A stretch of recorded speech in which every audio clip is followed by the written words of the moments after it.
McGreevy was the perfect first lady. I thought, this was our opportunity to change the world. But politics makes for strange bedfellows. He was someone who was leading a double life. When secrets become scandals. It was wrong, it was foolish, it was inexcusable. And ethics are called into question. It's one of those moments that you never forget. In the meantime, I'm just sitting there in shock. My resignation will be effective on November 15th of this year.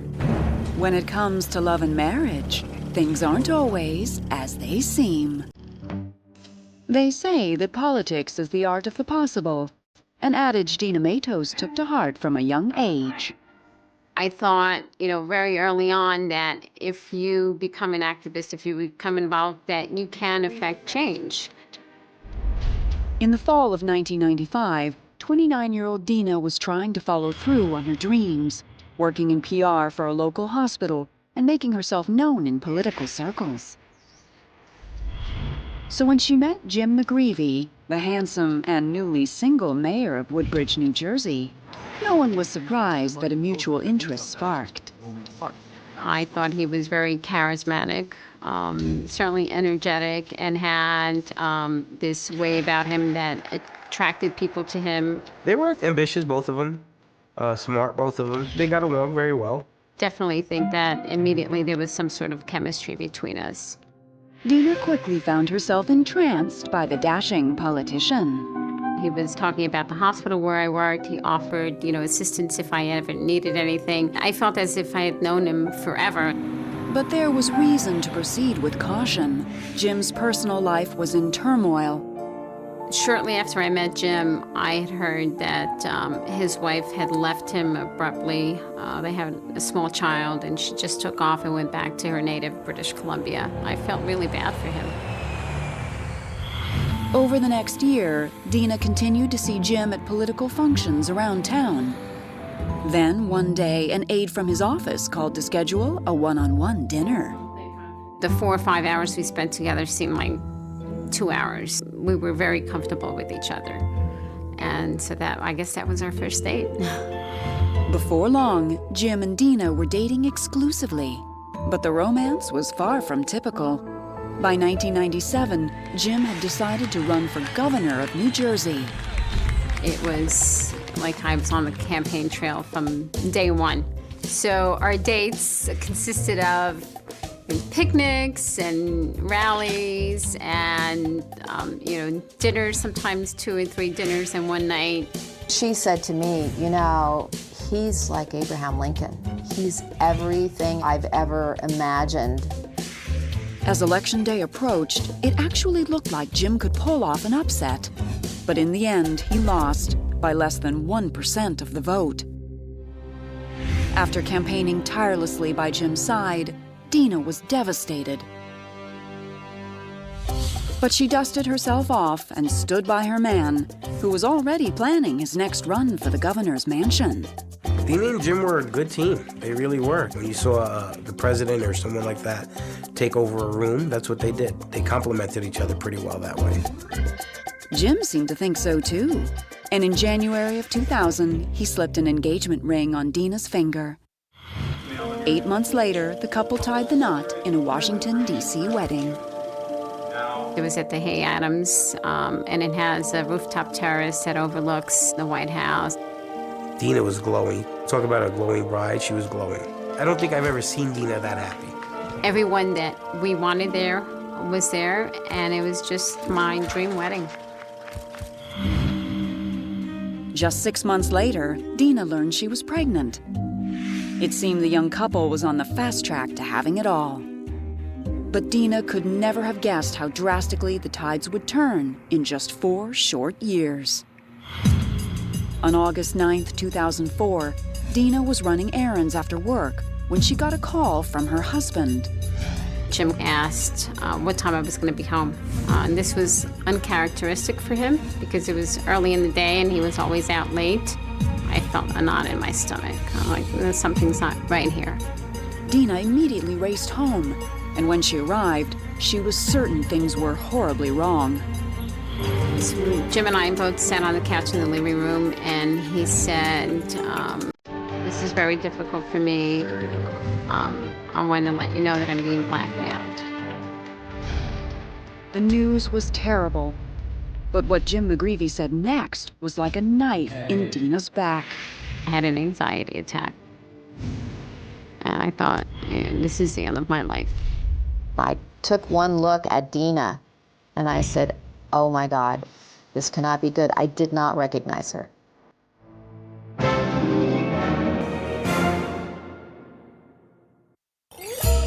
In the fall of 2001, 3 years before the conversation that would change her life, Dina Matos was on top of the world.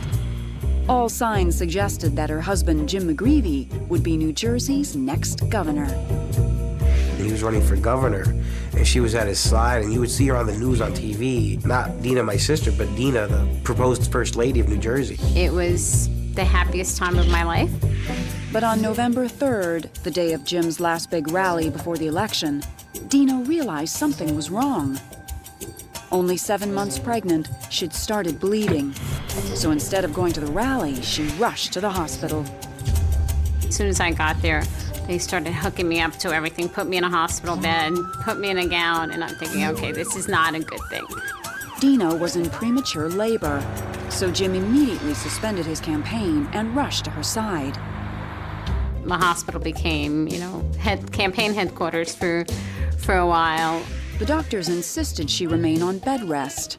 Meanwhile, on November 7th, Jim McGreevy won the election by a landslide. Dina watched the coverage from her hospital bed. More than anyone, she sacrificed and worked hard. More than anyone. Dina, I love you.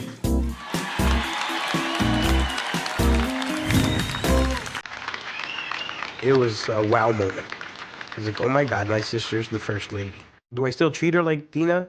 Oh, get out of my way? Or is it Dina, the First Lady? How are you? On December 7th, Dina and Jim welcomed their daughter into the world. New Jersey's new first family was off to a great start. I thought, we're going to change the state, and we're going to do everything that we promised people we would do.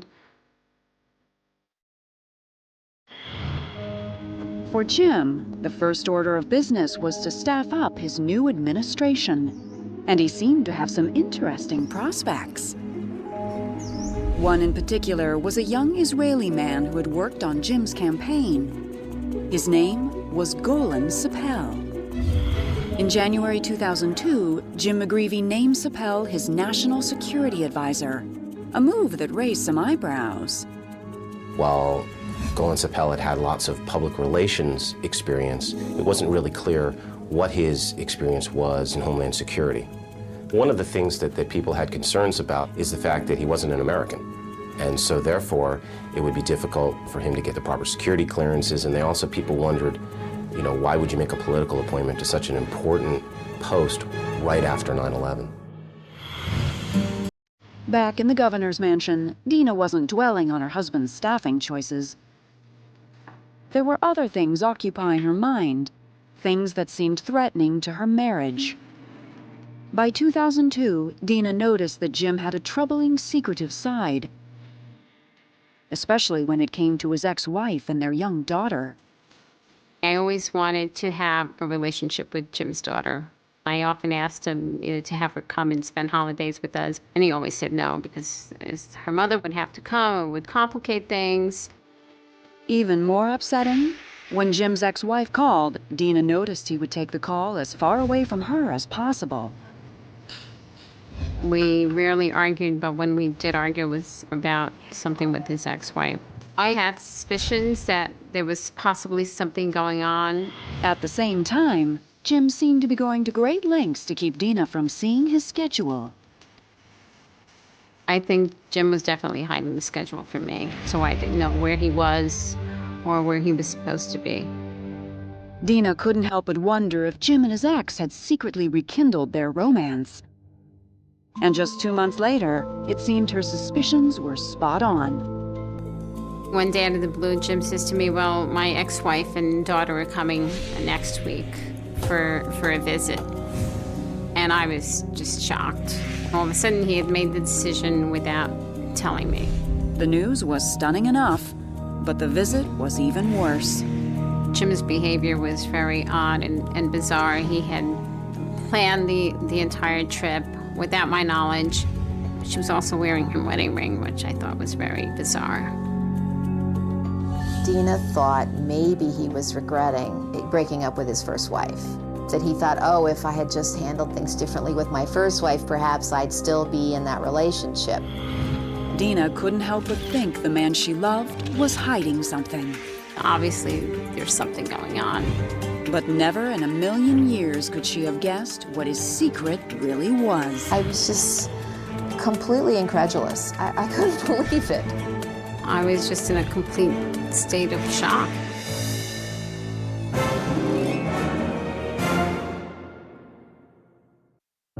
By the summer of 2004, 2 years into her husband's governorship, Dina Matos McGreevy had hit her stride as New Jersey's First Lady. I really enjoyed having the ability to get involved in causes that were important to me. But being married to the governor was no cakewalk. So one evening that July, when Jim asked Dina what she would think if he didn't run for a second term, she couldn't help but feel relieved. Jim said it was because it was not what he had expected. People were fighting, and there were also a number of scandals involving some of his staffers. I didn't want him to give up, but on the other hand, I thought, this is our opportunity to finally have our own life out of the public eye. But Dina didn't know there was much more to the story. The evening of August 9th, Dina was running errands after work when Jim called and asked her to come home right away. When I arrived at home, he was already home, which was early for him. I thought, okay, he's going to finally admit that there's something going on with his ex-wife. But Dina was about to find out her husband was struggling with something else entirely. He proceeded to tell me that he was being blackmailed, and I asked by whom, and he said by Golan Sippo. And he wants $50 million. Jim claimed Golan Sipel was threatening him with a sexual harassment lawsuit. The $50 million would buy Sipel's silence. And I asked why, and he said, well, we had a relationship. It was sexual, but not sexual. And I just started crying. That was a complete shock. If I suspected anything, it was that he was having an affair with his ex-wife, not anyone else, and certainly not another man. Dina was devastated, but rather than console his wife, Jim got right down to business. Immediately, his conversation turned to, how am I going to resolve this? This guy wants $50 million. Where am I going to get the money from? Jim was oblivious to my feelings. The next morning, Dina tried to make sense of her marriage and her life.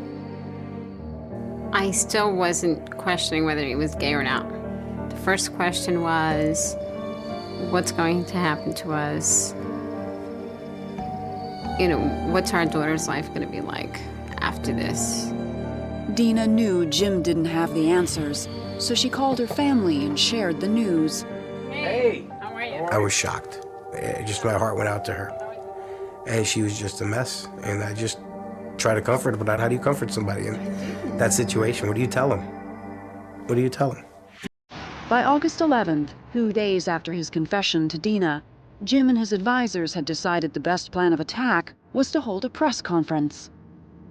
He thought by going public with this, he could take away any threat of blackmail and potentially any lawsuit. That's the reason that the governor gave. The night before the press conference, Jim and Dina sat at the kitchen table and had one final, eye-opening conversation. He said he was confused about who he was, about his sexuality, and that he thought he might be gay.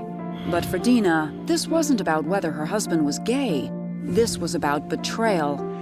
So I asked him why he married me. And he said that he loved me and he wanted us to build a life together. And that was, you know, another blow. How can he be telling me that he loved me when, you know, he had done all these other things? Did he love me ever? And why did he marry me? It seemed like things couldn't possibly get any worse. It felt like this was not the man that I married. This was an imposter. But there was more to Jim's story. And the next morning, Dina would get the shock of her life. I flipped the TV on. It was scary how she looked. It felt like an out-of-body experience for me. My resignation will be effective on November 15th of this year. If you have a story of marriage gone wrong and would like to appear on this series, go to investigation.discovery.com. On August 12, 2004, Dina Matos was reeling. Her husband, New Jersey Governor Jim McGreevey, was about to give a press conference admitting to an affair with a male staffer. Here I am thinking that the press conference is going to be about him not seeking another term, and that was it. But Dina was about to get another unwelcome surprise. He had been in meetings with his advisors all day on the first floor of the governor's mansion. And he came up with one of his advisors and handed me a copy of his speech. And I started reading it, and I read the phrase, "I am a gay American." And I just couldn't believe what I was reading, because he had not admitted to being gay. I thought, how did he resolve that issue overnight? He was confused, and now all of a sudden, he knows that he's a gay American. There were points in my life when I began to question what an acceptable reality really meant for me. That afternoon, the world watched in shock as Jim McGreevey delivered his speech, I hope to see it. his blindsided wife by his side. And so my truth is that I am a gay American. My resignation will be effective on November 15th of this year. I flipped the TV on and I took one look at Dina. I did not recognize her. It was scary how she looked. He's at the podium speaking, and I'm standing next to him with some sort of smile plastered on my face. And it felt like an out-of-body experience for me. I engaged in an adult consensual affair with another man, which violates my bonds of matrimony. It was wrong, it was foolish, it was inexcusable. It was just heartbreaking, and I thought she was so brave to be standing there with him, and half of me thought she was so stupid to be standing there with him. Dina said to me later when we talked about it, she was sort of determined to take the high road because she didn't want her daughter to look back one day and say, "You weren't there for Dad in his hour of need." And for this, I ask the forgiveness and the grace of my wife. I think it's fair to say that people were very concerned for her. Would the marriage last? Would they had a child? How would this all play out? I know now he had married me for political gain, and that was just devastating. In November 2004, Dina and her daughter left the governor's mansion and moved into their own home in the New Jersey suburbs. More than 2 years later, Dina and Jim began divorce proceedings. The fact that all this was going on in the public eye was extremely hard. Because when things happen to families and it's quiet, you deal with it differently. When it's in the public eye and people are questioning you, and people are not just questioning, they're making assumptions and they're talking about you, that's the hard part. In August 2008, the couple's divorce was finalized. As for Golan Sapel, he returned to his native Israel without filing a lawsuit. The claims of blackmail have never been substantiated. Today, Dina lives in a small New Jersey town with her young daughter, and she works for a healthcare nonprofit. I still have my difficult days, and it hasn't been an easy road. But I know that I can stand on my own and confront whatever comes my way. Dina also wrote a bestseller about her marriage to Jim McGreevey. I think that by telling my story, that I can give other people courage to move on. Dina is back, and she's self-assured. If anything, I think maybe she's a little more worried about jumping back into the dating life because she thought Jim McGreevey was the one. These days, Dina has very little interaction with Jim, who left politics behind to become an Episcopal priest. Still, despite everything, she hasn't given up on the prospect of a new marriage. Marriage is very important. I think it could be very positive, and could be very rewarding. And who knows, maybe I'll experience it sometime.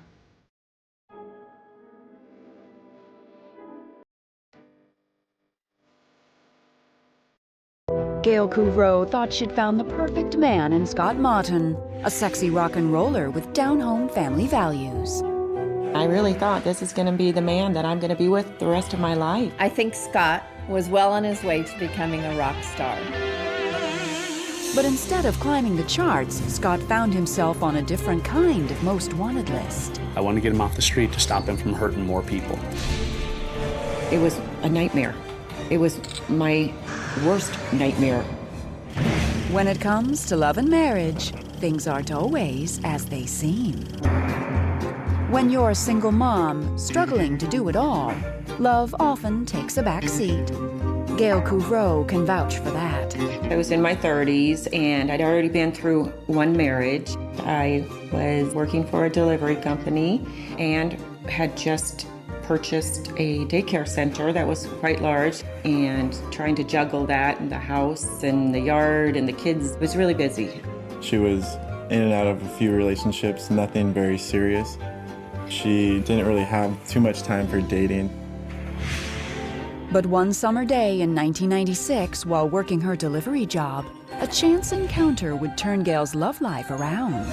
I walked in one of my deliveries and I thought, wow, look at him. Dark hair, dark eyes, gorgeous.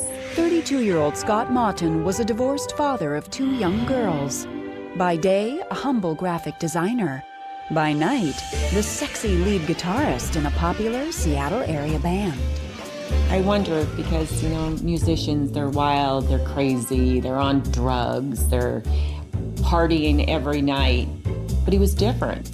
In a music scene dominated by grunge and heroin, Scott was a rare straight arrow. He didn't drink, he didn't do drugs. He was raising one of his daughters, smart, good looking. He was just all around perfect. Gail piqued Scott's interest too. A few months later, Scott asked her out, and Gail was thrilled. It was probably the best date that I had ever had with a man.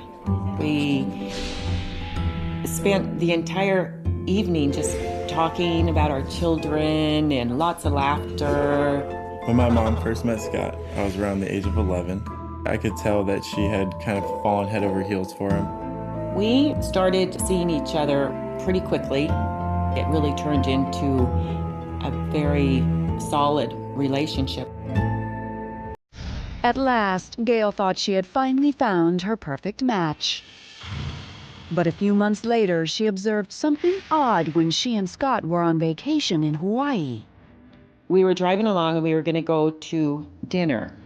And suddenly I looked over at Scott and he's like slumping over the steering wheel and just making weird faces. And I said, "Are you okay?" And he goes, "No, I'm not. I need to get some food or something. I'm hyperglycemic." Gail quickly drove to the nearest restaurant where Scott stumbled into the restroom. He looked really bad. So I asked, "Please, can you just bring us some bread immediately?" But oddly, by the time Scott came out of the restroom a few minutes later, he was completely recovered.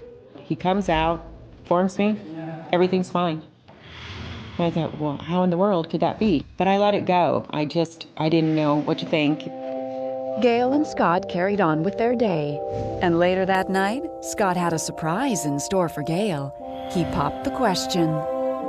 I was so excited. I didn't even have to think about it twice.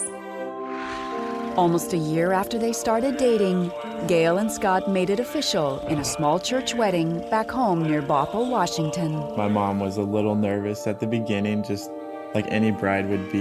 It was a good thing to see her coming down the aisle. The day of my wedding was one of the happiest days of my life. It was a beautiful day, all the friends and family there, and the kids just loved him so much. I thought this was for life. It was a promising start for the Maughton family. Until Halloween night, just 2 months into their marriage. I was invited to go to a dinner with my family, and Scott had a show that night.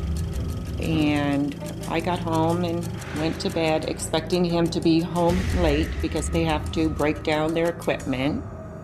But hours after the show ended, around 4 a.m., Scott still hadn't returned. I was very worried. I didn't know what could have possibly happened to him. I hadn't had a phone call. So I called the cell phone with no answer. 24 hours later, still with no word from Scott, Gail was frantic and fearing the worst. She was calling all of their friends and checking hospitals. She called State Patrol, everybody she could think of to try to find him. Was Scott in trouble? Was it hypoglycemia? Or was something far more sinister going on? I was panicked. It was just like he vanished.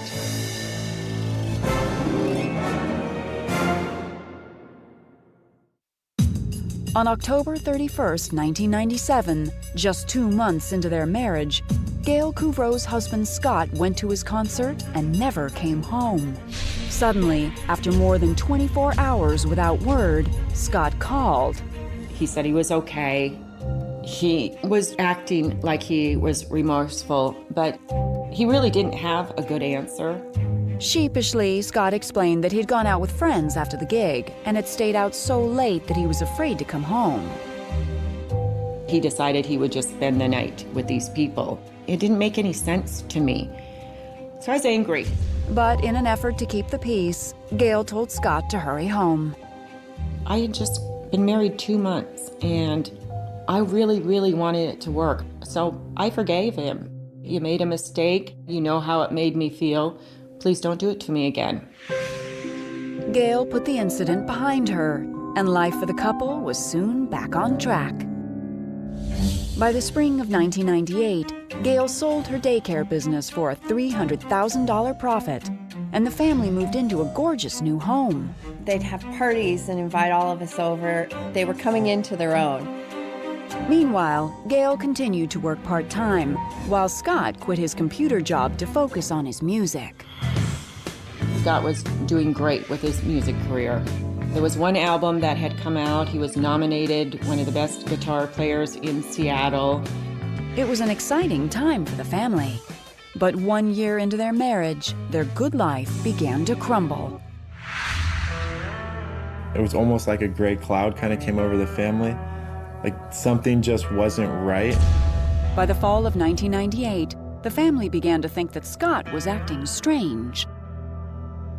We were arguing more. He was away from the house a lot more, just really starting to distance himself from us. Seemed like he was sick a lot more often than anyone else in the family, like a mild cold at all times. Even worse, Gail felt Scott was overlooking the kids. Suddenly he said he didn't have enough time to take them to their sports or to go show up for their games. He was too busy with the music and the record coming out. It seemed like he was trying to find reasons or excuses not to be there at night. And as Scott's behavior continued to decline, according to Gail, so did their bank account. Gail estimated that their checking account was depleting by about $200 a day. And when she asked Scott to explain himself, he either got angry or he had some explanation, a camera, a guitar repair. He always had a reason for what was going on. By the winter of 1999, the relationship was in serious trouble, and Gail feared the worst. I'm not thinking drinking. He's not hungover. drugs. He doesn't do drugs. So maybe, could it be another woman? But before she confronted Scott, Gail decided to do some investigating of her own. When I could hear him down in the den, I heard some shaking, and I thought, that kind of sounds weird. I wonder what that is. It sounds like pills shaking. So I pretended like I was asleep, and I waited till he came up to bed, and then I just lied there for a while, and then I snuck downstairs. Inside Scott's guitar case, Gail saw something that stopped her in her tracks. I found a couple bottles of pills with his name on them. I didn't know what it was. Had never recognized the name of the drug. The next morning, Gail called Scott and demanded an answer. His response blew her away. I flat out asked him, "Are you a heroin addict?" And he admitted that yes, he was. According to Gail, Scott told her he took the pills to fight withdrawal symptoms. I just cried. I was very upset. Heroin is horrible. It's a horrible drug. According to Gail, Scott agreed to check into rehab, but soon he was home. I was actually sitting in the backyard reading a magazine. It was a beautiful sunny day. And I looked up and there was Scott. And I thought, well, what in the world? Why are you here? And he said, well, I got kicked out of the rehab. He said it had something to do with the insurance. And Scott was adamant that further rehab would have to wait. He had just received a lucrative job offer, playing backup on a solo album for the lead singer of a popular heavy metal band. He assured me that when it was all over, then he would get himself help. But according to Gail, before long the couple's bank account was dwindling once again. And suddenly Scott stopped coming home. Gail had a hunch that Scott was digging himself deeper into addiction. He wasn't around at all. He wouldn't even tell me where he was living. I just was falling apart. I didn't believe that he was off the drugs. Things were getting out of control. I didn't know what to do. With the couple essentially separated, Gail had no choice but to take Scott's name off their bank account. But that didn't stop him. He would just go into the bank and had with one of my checks that he had stolen and just say, oh no, we're back together again, everything's fine. He was literally flushing our money down the drain. And so it was very distressing and a terrible time in our lives. By the spring of 2001, Gail's funds were down to almost nothing. And just when it seemed like things couldn't get much worse, they did. I just lied awake all night long wondering when these people were going to come after us. Gail was petrified. She lived in constant fear.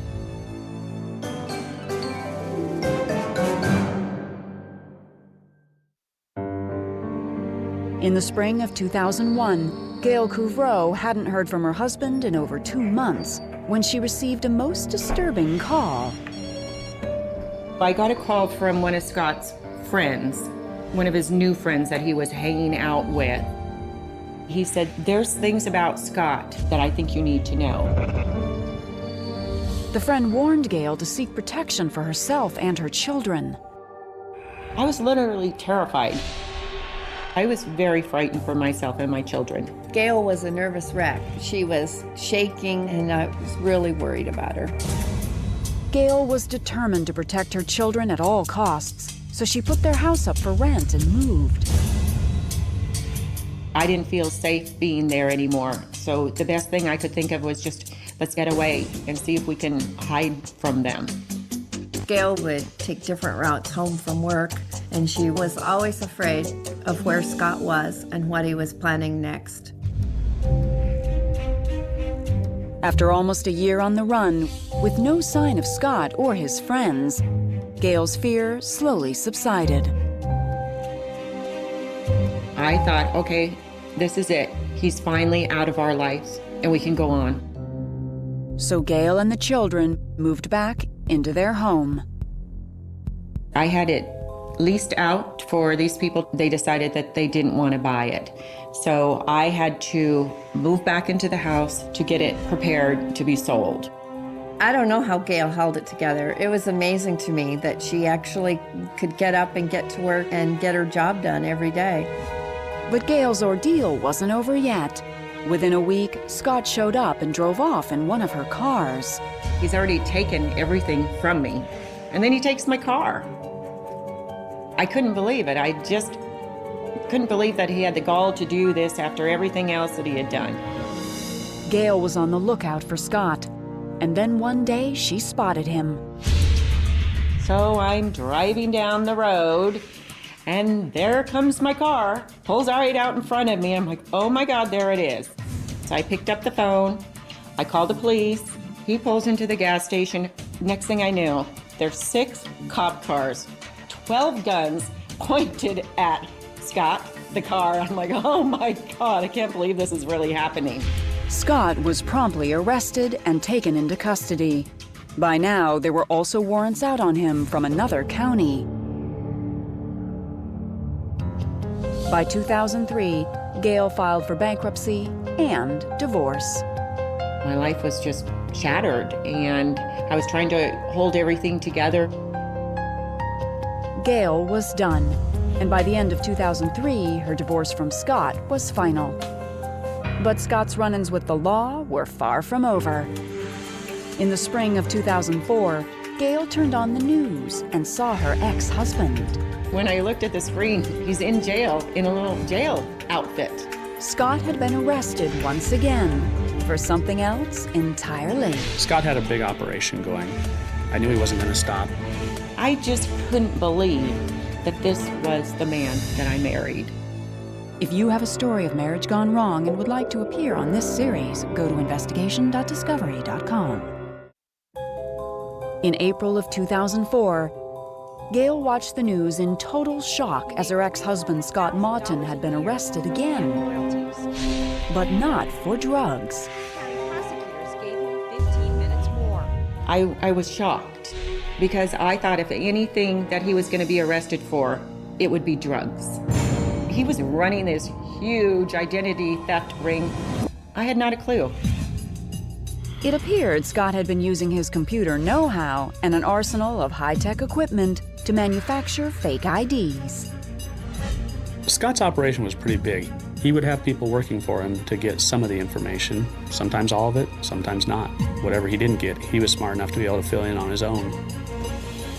They would go to an apartment complex and break into the back of the mailbox panel and just take all the mail. And they did it over and over and over again. It's my understanding from the police that when they were able to get into his apartment, there was really no living situation whatsoever. A computer, bags and bags and bags of mail. Among the evidence, authorities found fake passports, driver's licenses, stolen credit cards, and even falsified FBI credentials. You're stealing from innocent people who had nothing to do with anything and destroying their lives, as if destroying mine and my children's wasn't bad enough. A few weeks later, Scott went to court, but his case was thrown out due to a problem with the search warrant. I got the call the next day that there was a technicality and he was set free. I couldn't believe it. Scott was now a free man. But by the summer of 2007, he would turn up again on the Linwood Police Department's most wanted list. I received a call from one of our patrol officers. A person had come into our local Lexus dealership and purchased a $71,000 Lexus. The identification had his picture, but the information belonged to the victim of a burglary. It didn't take police long to identify the photo on the fraudulent license. I had several responses from nearby agencies that all said it was Scott Mawton. Everybody kind of knew who he was. He'd been committing crimes all over the place, and many agencies were looking for him. I placed Scott on our 10 most wanted list because I knew he wasn't going to stop. I turned on the TV early in the morning, and there he was on the news, and I couldn't believe it. And I grabbed my phone and called Gail, and I said, "The Rockstar's at it again." Scott had fooled everybody into believing he was this rich, famous, successful rock star. He needed the car to drive to fulfill that. He needed to be able to really use the car, though, to go and commit his crimes. He could drive up in a beautiful car. People figured he must have money. Made his life a little easier. On August 31st, 2007, Scott was arrested and later charged with 10 counts of identity theft, forgery, and possession of stolen property. On February 5th, 2008, 12 years after Gail first met Scott Mawton, he was sentenced to 6 years in prison. I was glad that Scott was going to jail for a long time once he got sentenced. It feels good knowing that he'll be sitting in prison. Scott was given the most time that they were legally able to give him. I clapped. I cheered. Today, Gail lives with her good friend Marka and is slowly picking up the pieces. But she still feels the sting of Scott's betrayal. Scott took from me hundreds of thousands of dollars. My future that I could have used with this money to invest for myself, my retirement, my children, my home that I worked so hard for. Everything was gone. All of this has been a very traumatic experience for Gail and her boys. Gail went from a $400,000 home to staying with friends or family. But despite it all, Gail refuses to be defeated. He took a lot from us, but there's still life ahead, and I'm still alive and breathing, and so is my mom and my brother, and he can't take everything. I think that when we go through these things, it changes us. I think it makes us a stronger person, even though we hate hearing that. But I think it makes you take a look at what's important and what isn't important.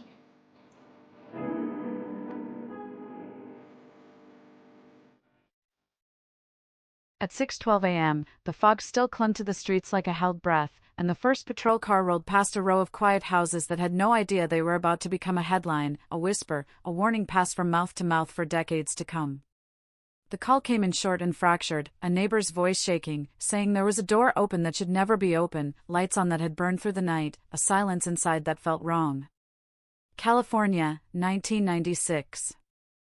A year of sunshine and promise, of disposable cameras and late-night radio, of communities that believed danger lived somewhere else.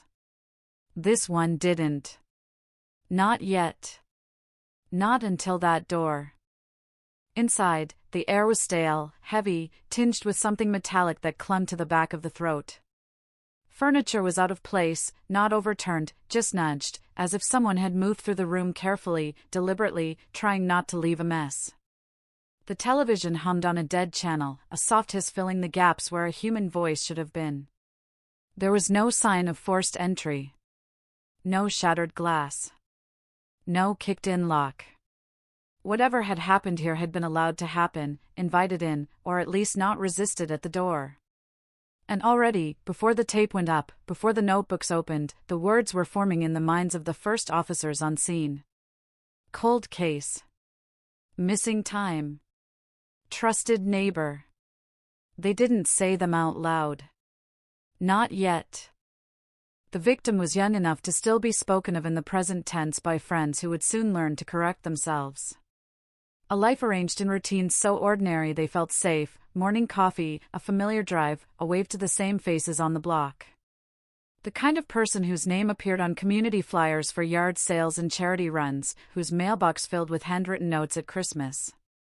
There was no history of enemies, no trail of threats, no shadowed double life waiting to be dragged into the light. The house told a story of interruption, not escalation. Breakfast unfinished. Keys on the counter. Shoes by the door.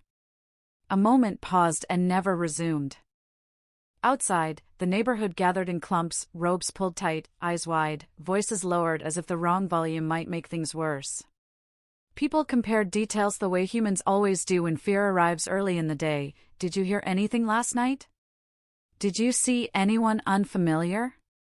Was that car always parked there? 1,000 tiny questions, none of them sharp enough to cut through the fog.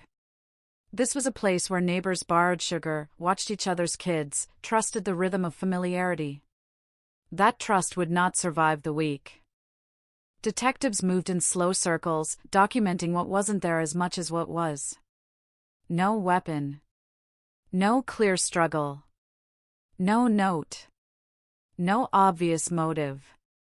The kind of scene that looks simple until you realize simplicity is the most dangerous illusion in an investigation. Evidence was collected with the confidence of the era, sealed in bags, labeled by hand. Biological traces that meant little more than paperwork at the time were logged and shelved, preserved without ceremony. DNA was a word people knew, vaguely, like a promise still under construction.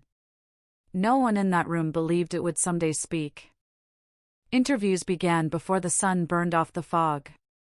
Friends. Family. Co-workers. Everyone was cooperative. Everyone was shocked. Everyone had an alibi that sounded reasonable enough in the first telling. The questions circled the same points again and again, probing for cracks that didn't appear. Who last saw them? What time did you go to bed? Did anything seem off? The answers stacked neatly, too neatly, like boxes in a garage that would never be opened again. When the detectives reached the neighbors, the tone shifted. Familiarity breeds confidence, and confidence breeds detail. Names were offered freely. Habits described with certainty. He walks his dog at dawn. She leaves for work at 7 sharp. That couple argues sometimes, but who doesn't? And there was one name that came up more than once, not as a suspect, not as a concern, but as reassurance. A trusted neighbor. Helpful. Quiet. Always around. Days turned into nights. The media arrived with satellite trucks and clipped sentences, transforming grief into graphics, loss into a timeline. Cold case was not yet the phrase on the screen, but it hovered just behind the anchor's eyes. Investigators followed leads that dissolved under scrutiny. A car spotted a block away that belonged to someone else entirely. A stranger reported in the area, later placed miles away at the time.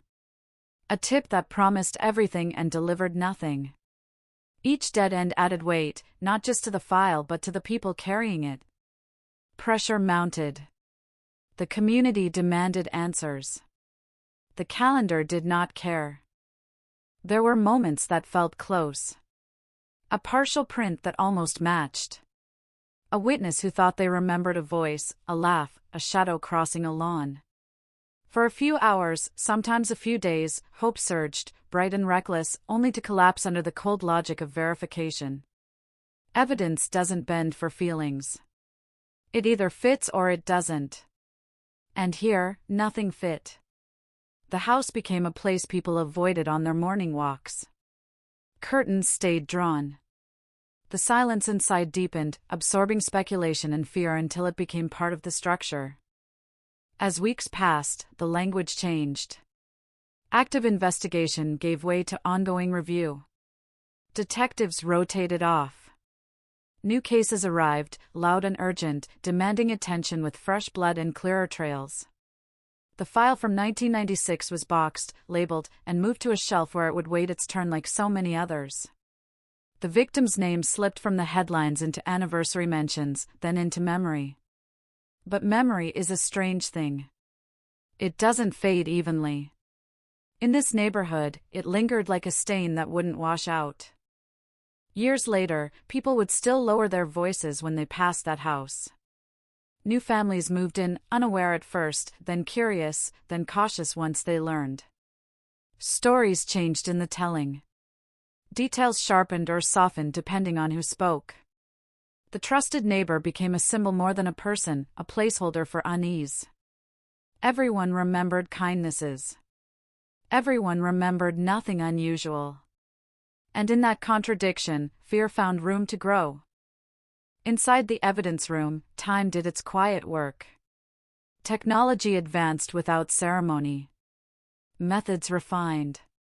Databases expanded. Samples once considered mute gained the potential for speech. A smear, a hair, a trace invisible to the naked eye waited patiently, indifferent to human schedules.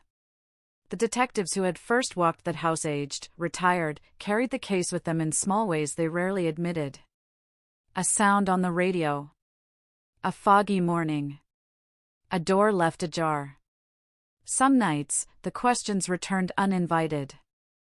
When the case was reopened, it didn't come with sirens or cameras.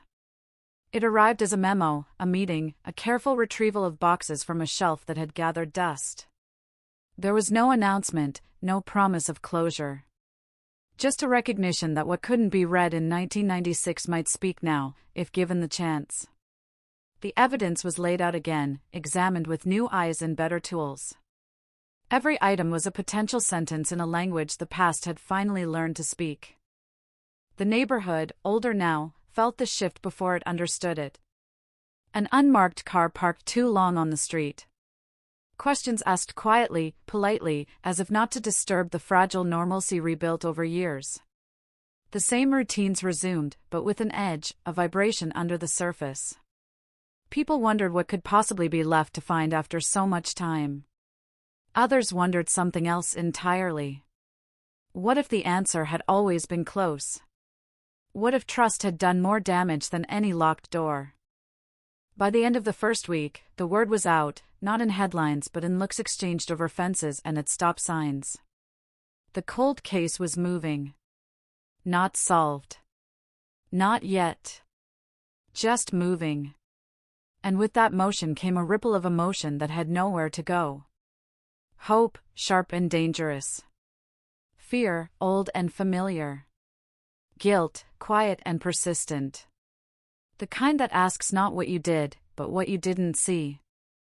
Somewhere in the file, a name appeared again, not highlighted, not circled, just present. A neighbor. A constant. A figure so woven into the background that removing them would change the entire picture.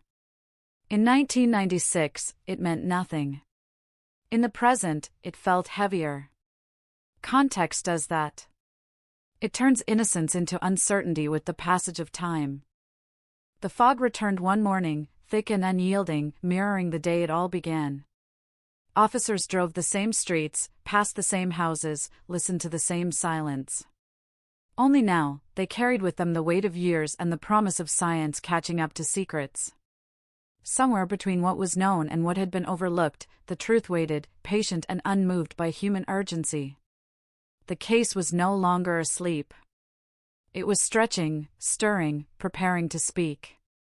And when it did, it would not whisper. The second time investigators walked the street, they did it differently, slower, as if the pavement itself might react to the weight of memory. California had changed since 1996. The houses hadn't, not much. Fresh paint here, a new mailbox there, but the bones were the same.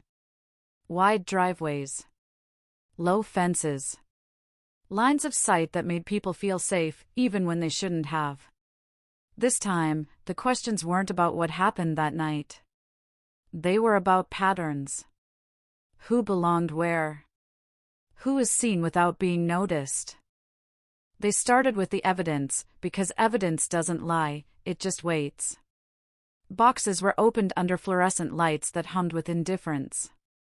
Gloves snapped on. Forms were updated. Items once logged as routine were reclassified with new significance. A trace on fabric. Skin cells on a doorknob. Material collected because procedure demanded it, not because anyone expected it to matter. Back then, it was excess. Now, it was possibility. The kind that makes seasoned detectives quiet. The lab took its time. Science doesn't rush for grief or headlines. Samples were cleaned, amplified, coaxed into coherence. Technicians spoke in numbers and probabilities, careful not to promise more than data could deliver. Meanwhile, detectives went back to the people, the human evidence, the memories that had aged unevenly. Time does strange things to recollection. It erodes certainty but sharpens emotion. People remember how something felt long after they forget how it looked. The first knock on a door came early, before excuses could form. Former neighbors, now older, now slower, now more willing to talk than they had been in their 30s. They remembered the shock. The police tape. The way kids were kept inside for weeks. Some remembered things they hadn't mentioned before, not because they were hiding them, but because they hadn't known they mattered. A car idling longer than usual. A light on at the wrong hour. A conversation replayed in the mind until it sounded different. One woman described a sound she'd dismissed at the time. Not a scream. Not a crash. Just a voice raised, firm but calm, like someone asserting control without needing to shout. At the time, it had blended into the background noise of suburban life. Now, it made her pause mid-sentence, eyes drifting to a place she didn't want to go. Another neighbor remembered seeing someone walking away from the house later than expected, posture relaxed, unhurried. No panic. No rush. That detail stuck. Panic leaves marks. Calm doesn't. Names surfaced again, not shouted, just repeated. The same small circle. The same routines. And again, that one name carried no accusation, only familiarity. The trusted neighbor. Always present. Always helpful. The kind of person who fixed fences, collected mail, noticed when something was off. The kind of person police like at first, because they fill in gaps without being asked. In 1996, that helpfulness had been reassuring. Now, it was being re-examined, piece by piece. Detectives reviewed old interview tapes, the grainy video and muffled audio artifacts of another era. They watched faces instead of listening to words, looking for micro-moments that technology of the time hadn't known to value. A pause too long. A smile too quick. An answer delivered before the question was finished.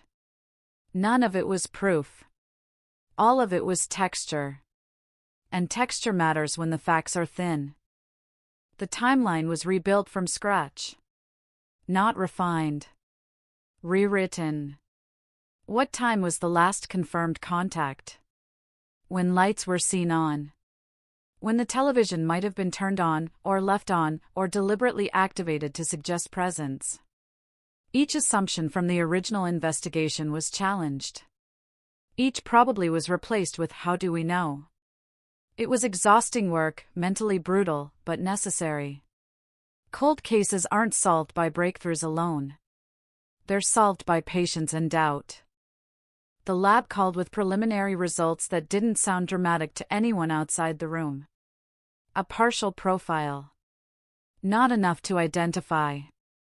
Enough to exclude. Several names were crossed off quietly, permanently. People who had lived under suspicion for years were released by math and chemistry, not apology. The circle narrowed, almost imperceptibly. The file grew heavier.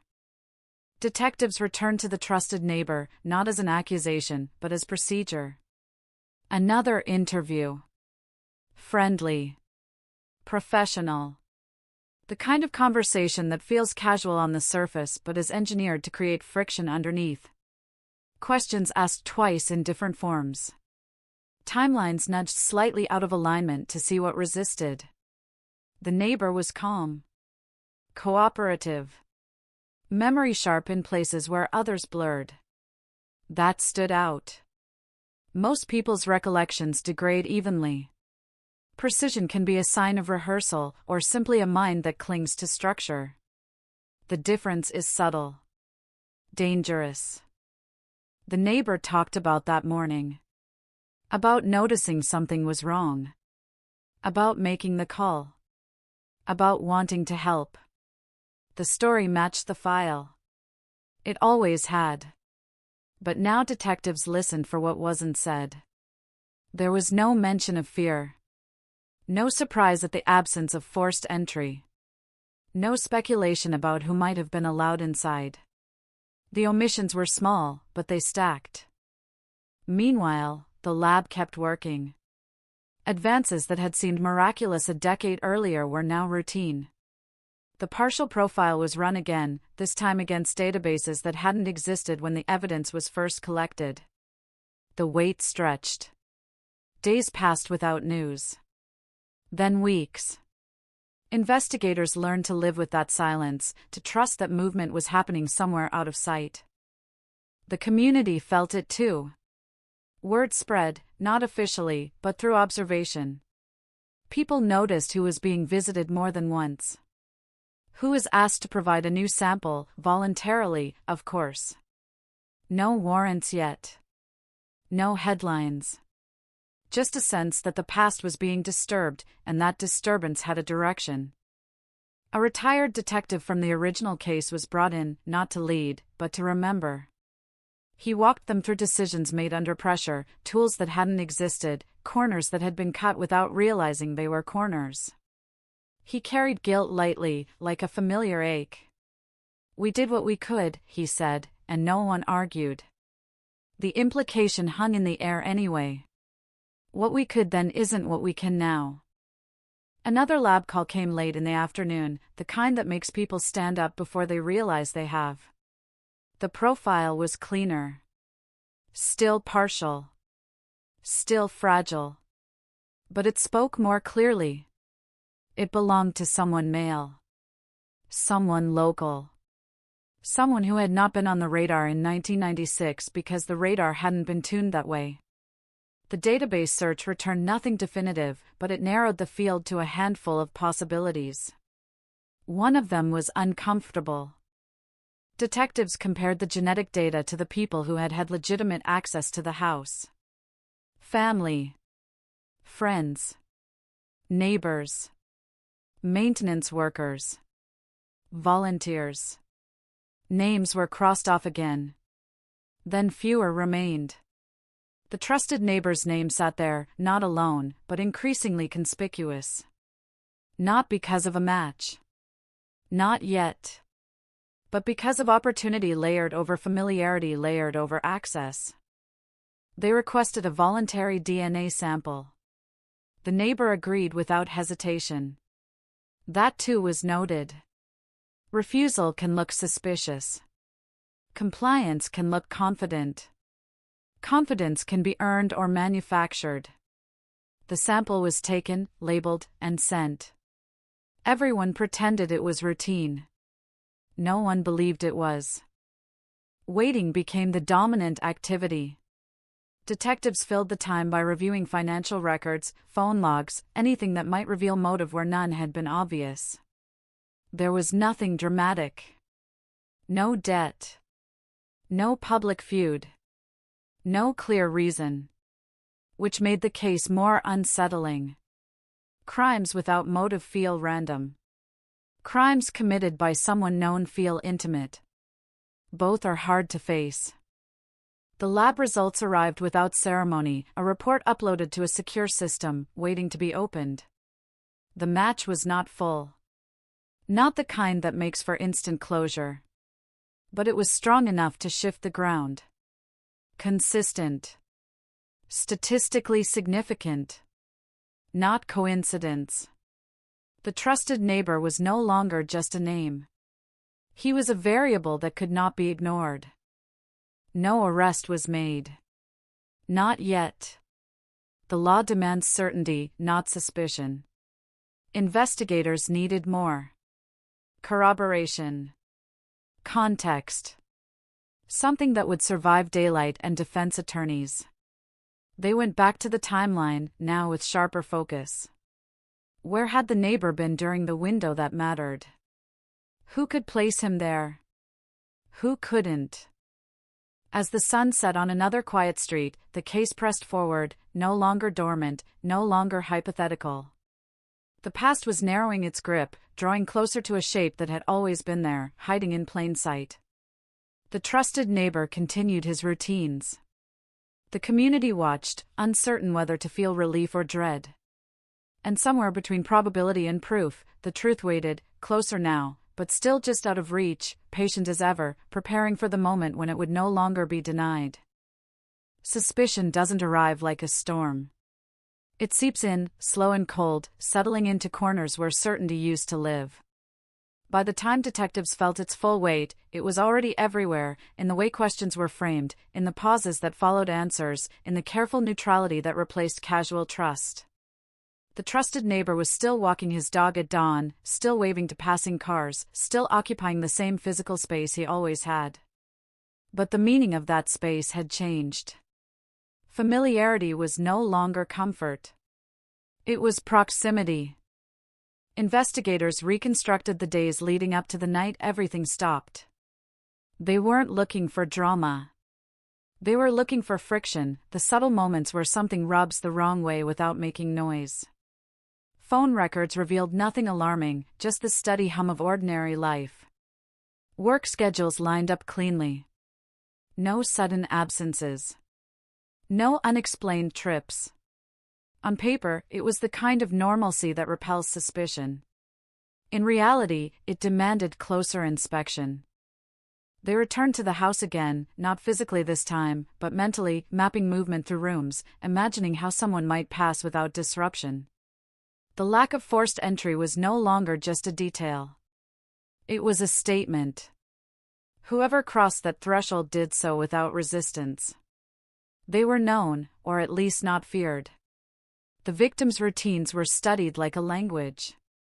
Who had reason to know them? Who would know when the house would be quiet, when interruption would go unnoticed? The answers kept circling back to the same small radius. The neighbor's timeline was scrutinized down to the minute. He had always been consistent. Too consistent, some thought. He remembered the time he went to bed, the show he watched, the route he walked the next morning. Memory that precise can be a gift or a construction. Psychologists consulted by the department offered no easy guidance. People who rehearse a story can sound convincing. People who tell the truth can sound the same. There is no universal tell. That uncertainty gnawed at the edges of the case. Witnesses were re-interviewed, not to accuse, but to contextualize. One man recalled seeing the neighbor's lights on unusually late that night, a detail he'd never shared because it seemed irrelevant. Another remembered a brief conversation days earlier, a comment about feeling watched, laughed off at the time as paranoia. The victim had mentioned nothing specific, no names, no threats.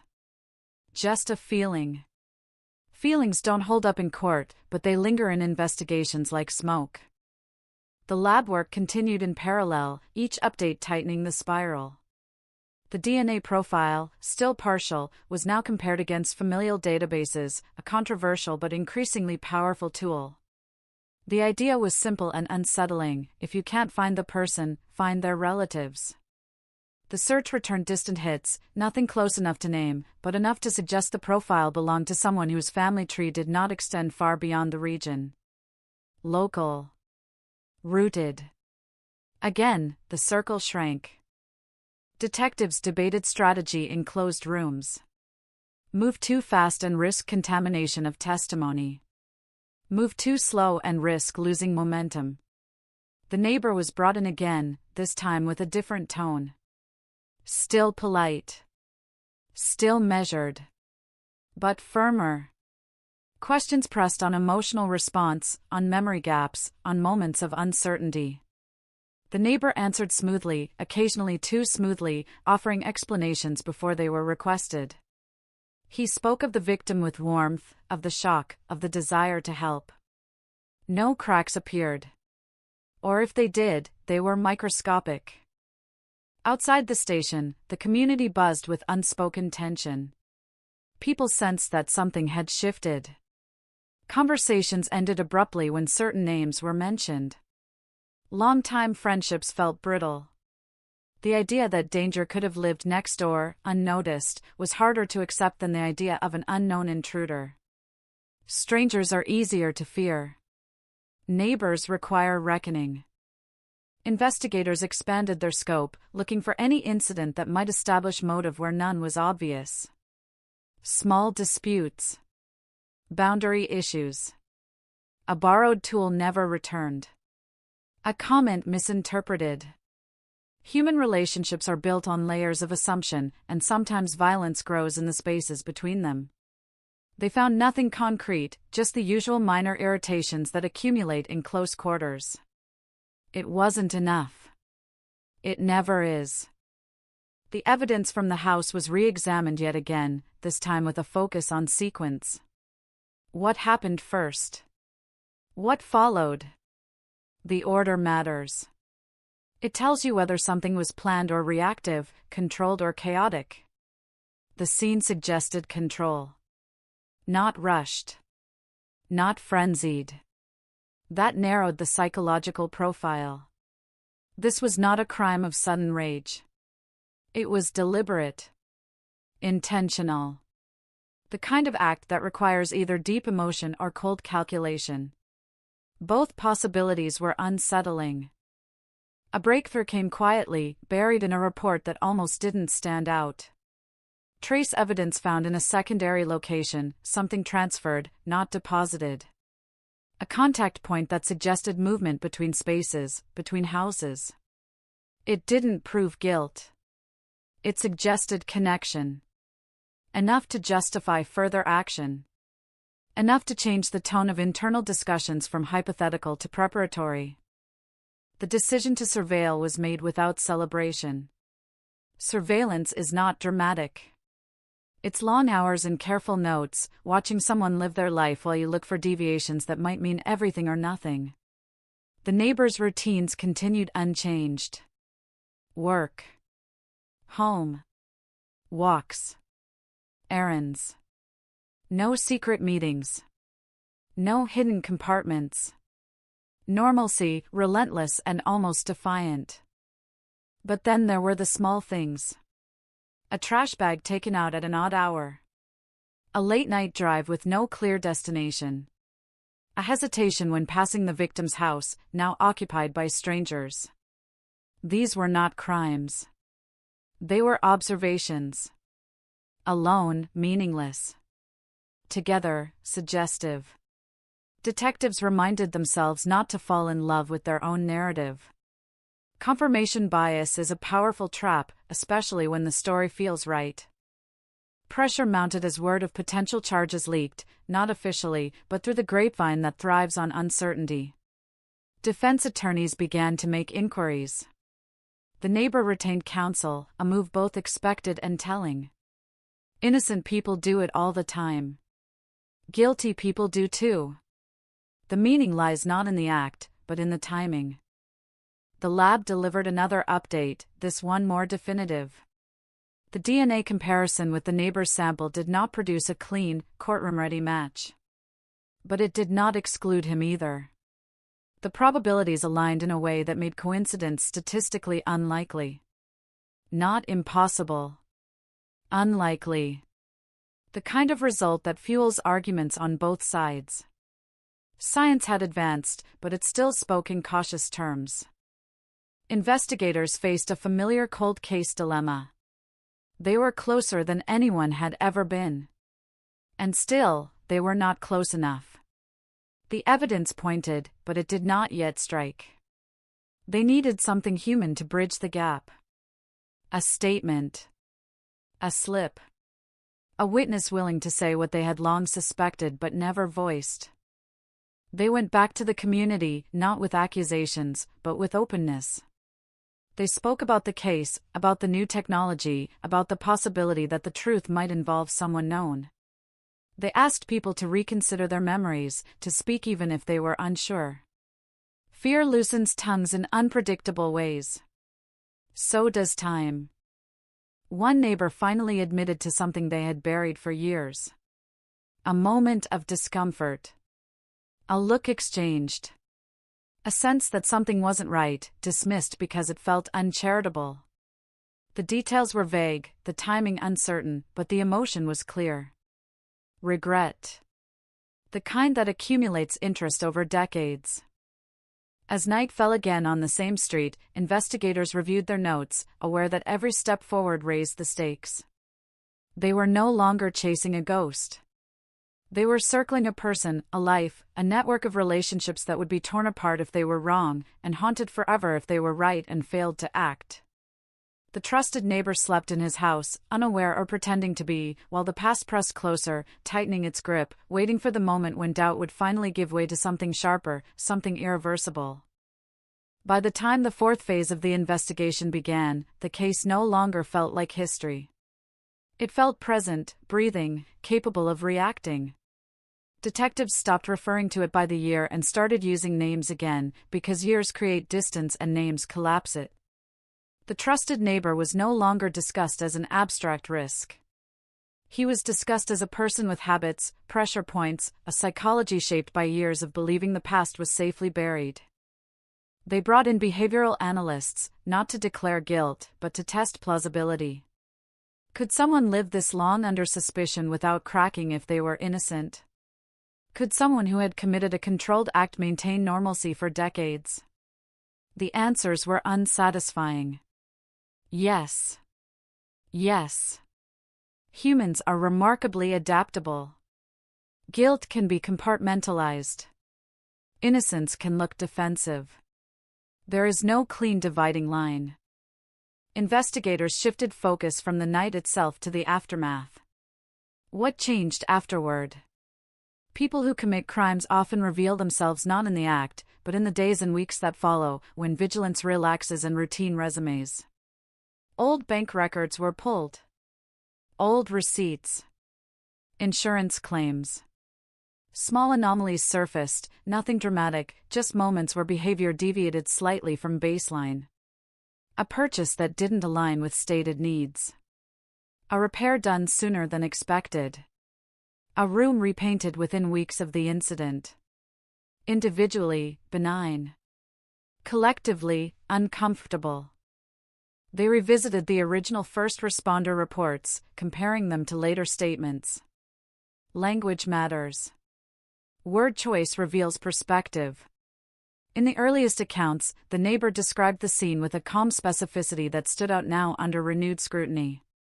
He had noticed details others missed. He had offered interpretations before being asked. At the time, it had been helpful. In hindsight, it raised a question that could not be unasked: how much did he already know? A warrant was requested, limited in scope, framed carefully to withstand challenge. When it was granted, there was no sense of victory. Warrants are promises of work, not answers. The search was conducted methodically, professionally, without spectacle. The neighbor watched as drawers were opened, walls scanned, digital devices cloned. He said little. His lawyer said enough. Nothing leapt out. No hidden trophies. No preserved secrets waiting to be discovered. But absence, too, tells a story. People imagine criminals keep souvenirs. Some don't. Some destroy everything. Some never keep anything at all. The lack of physical remnants did not clear the air. It thickened it. Digital forensics offered more texture. Old emails recovered from backups. Deleted files reconstructed imperfectly. A pattern of searches that, viewed alone, meant nothing. Viewed in sequence, suggested preoccupation. News articles saved and revisited. Anniversary dates marked without explanation. Again, not proof. But proximity. The kind that builds pressure. Detectives decided to try something riskier. A confrontation interview. Not accusatory. Strategic. The goal was not confession. It was disruption. They presented information selectively, watching reactions, measuring breath, tone, eye movement. They spoke about DNA in general terms, about advances, about how the past was no longer safe from the present. They watched the neighbor listen, nod, maintain composure. For a moment, just a moment, something flickered. Not fear. Calculation. It was gone before it could be named. They asked about the victim again, this time less gently. About boundaries. About trust. About being invited in. The neighbor bristled, subtly. His answers shortened. His voice tightened. He denied impropriety with conviction that felt practiced. When the interview ended, he stood, thanked them, and left without looking back. In the room he left behind, silence settled like dust. The team was divided. Some believed they were circling the truth, that the case was finally aligning. Others worried they were forcing coherence onto coincidence. Cold cases breed obsession. Every investigator knows this. Few escape it. To counteract that risk, an independent review was ordered. Fresh eyes. No emotional investment. The reviewers agreed on one thing: the evidence was compelling but incomplete. Enough to suspect. Not enough to conclude. Time, the old enemy, became an ally again. Detectives waited. They monitored. They applied pressure indirectly, letting the knowledge of scrutiny do its work. People under long-term observation change, even if they are innocent. The neighbor grew more withdrawn. Social routines altered. Friends noticed. So did investigators. Stress leaves fingerprints. A former acquaintance came forward, prompted by media coverage that hinted, carefully, at renewed focus. He described a conversation years earlier, a joke that hadn't landed right, a comment about how easy it would be to enter certain houses unnoticed. At the time, it had seemed abstract. Now, it felt different. Memory is a living thing. It reshapes itself around new context. That makes it valuable and dangerous in equal measure. The acquaintance's statement was added to the file with caution. It could support a narrative. It could also be retrofitting. Detectives sought corroboration. None appeared. Still, the psychological profile sharpened. Control. Familiarity. Opportunity. The pieces fit a shape that was becoming harder to ignore. The victim's family, long accustomed to waiting, sensed the shift. They were updated carefully, shielded from speculation, but hope crept in anyway. Hope is stubborn. It survives disappointment with an almost reckless resilience. They asked the question they had asked for years. Are we close? The answer remained the same. Closer than before. As the months passed, the case reached a precarious balance. Enough momentum to continue. Not enough to finish. Prosecutors reviewed the file and declined to move forward without stronger DNA confirmation or a direct admission. The science had spoken as far as it could, for now. The human element had not yet yielded. Detectives returned once more to the beginning, to the morning fog, to the open door. They asked themselves what they had missed, not in evidence, but in assumption. The biggest blind spot in any investigation is belief. Belief in normalcy. Belief in character. Belief that monsters look like monsters. In 1996, that belief had shaped decisions unconsciously. Now, it was being dismantled, piece by piece. They considered alternative explanations again, just to be sure. A stranger. A coincidence. A cascade of bad luck. Each alternative required more leaps, more improbabilities, than the one they were circling. That doesn't make it wrong. It makes it heavier. The neighbor was informed that the investigation remained open, that he was not charged, that he was still of interest. He reacted with measured indignation, a rehearsed blend of offense and restraint. He reminded them of the years he had lived under shadow. He spoke of reputation, of toll. They listened. They did not argue. The truth does not respond to persuasion. As the day ended, one detective stayed behind, reviewing photos from the original scene. Not looking for evidence. Looking for feeling. Something intangible. In one image, the reflection in a darkened screen captured a figure at the edge of the frame, partially obscured. It had been dismissed as incidental. Now, it lingered. Not because it revealed identity, but because it symbolized the entire case. Someone present. Someone almost visible. Someone always just out of focus. The case did not break open that night. It did not resolve. It tightened.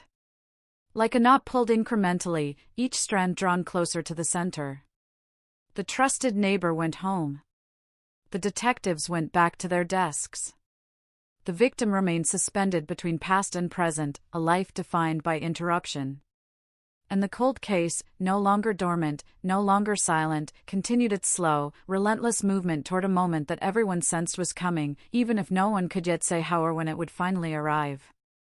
The fifth turn of the investigation did not begin with a discovery. It began with fatigue. The kind that settles into bones, not muscles, the kind that makes even experienced detectives question their instincts. They had lived with this case long enough now that it colored everything else, every new file measured against it, every quiet moment filled by its unanswered questions.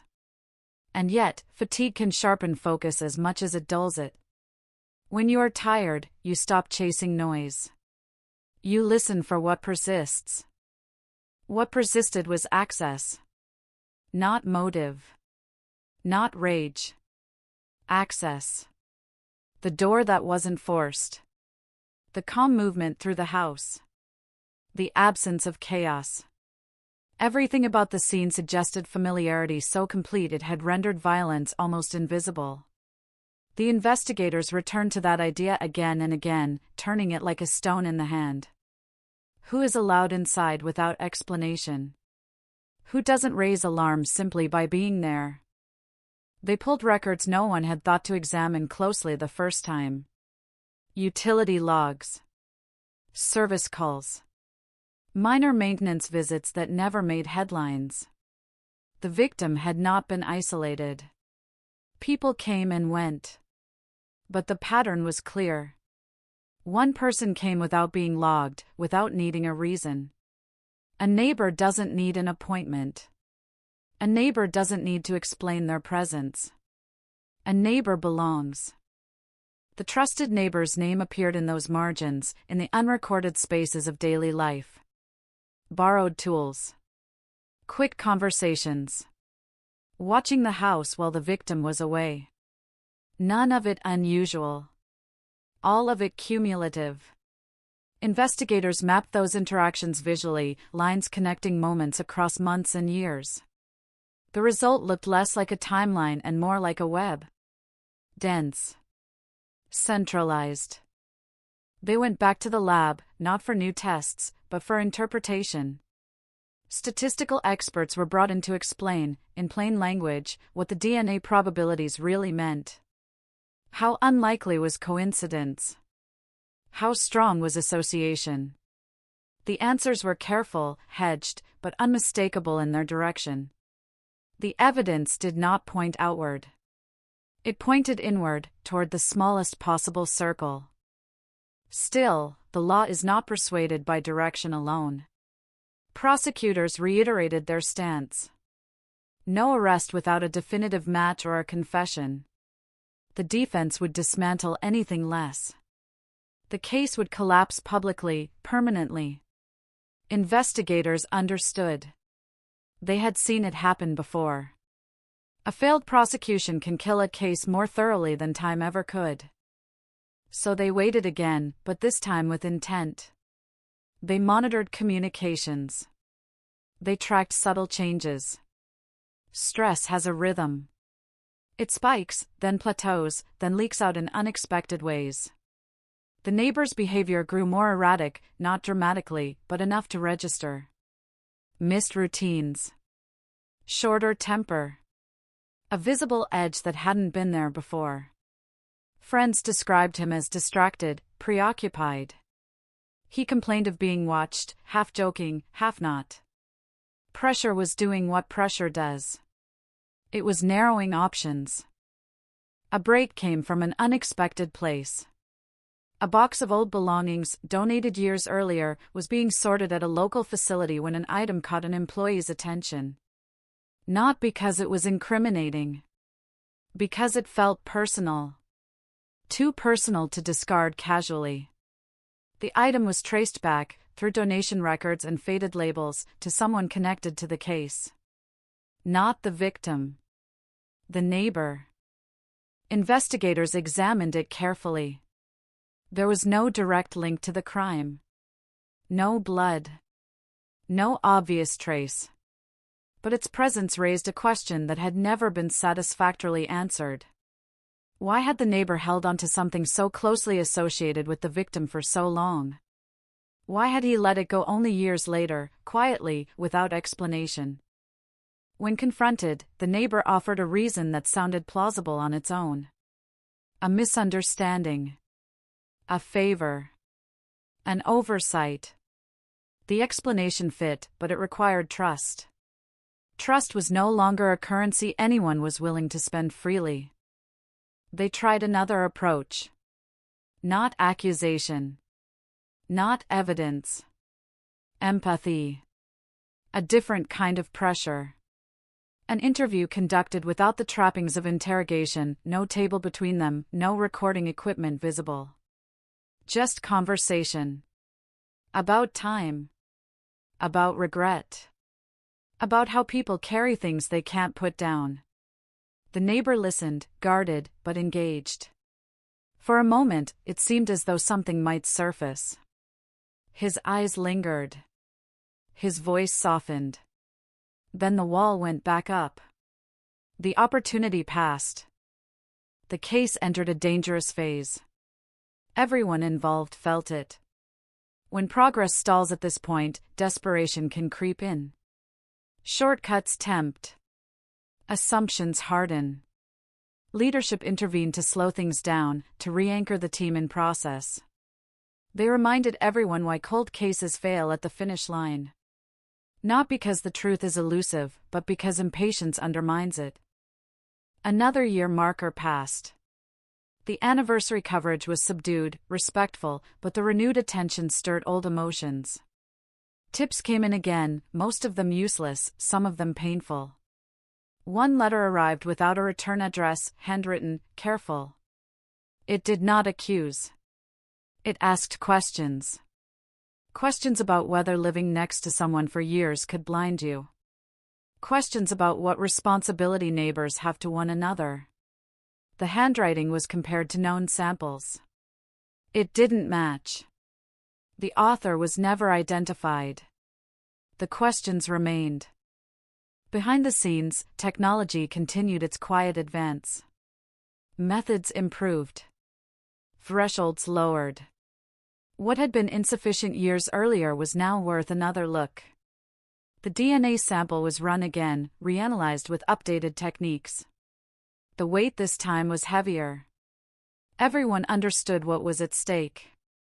When the results came back, they didn't deliver certainty. They delivered clarity of a different kind. The probability margins tightened further.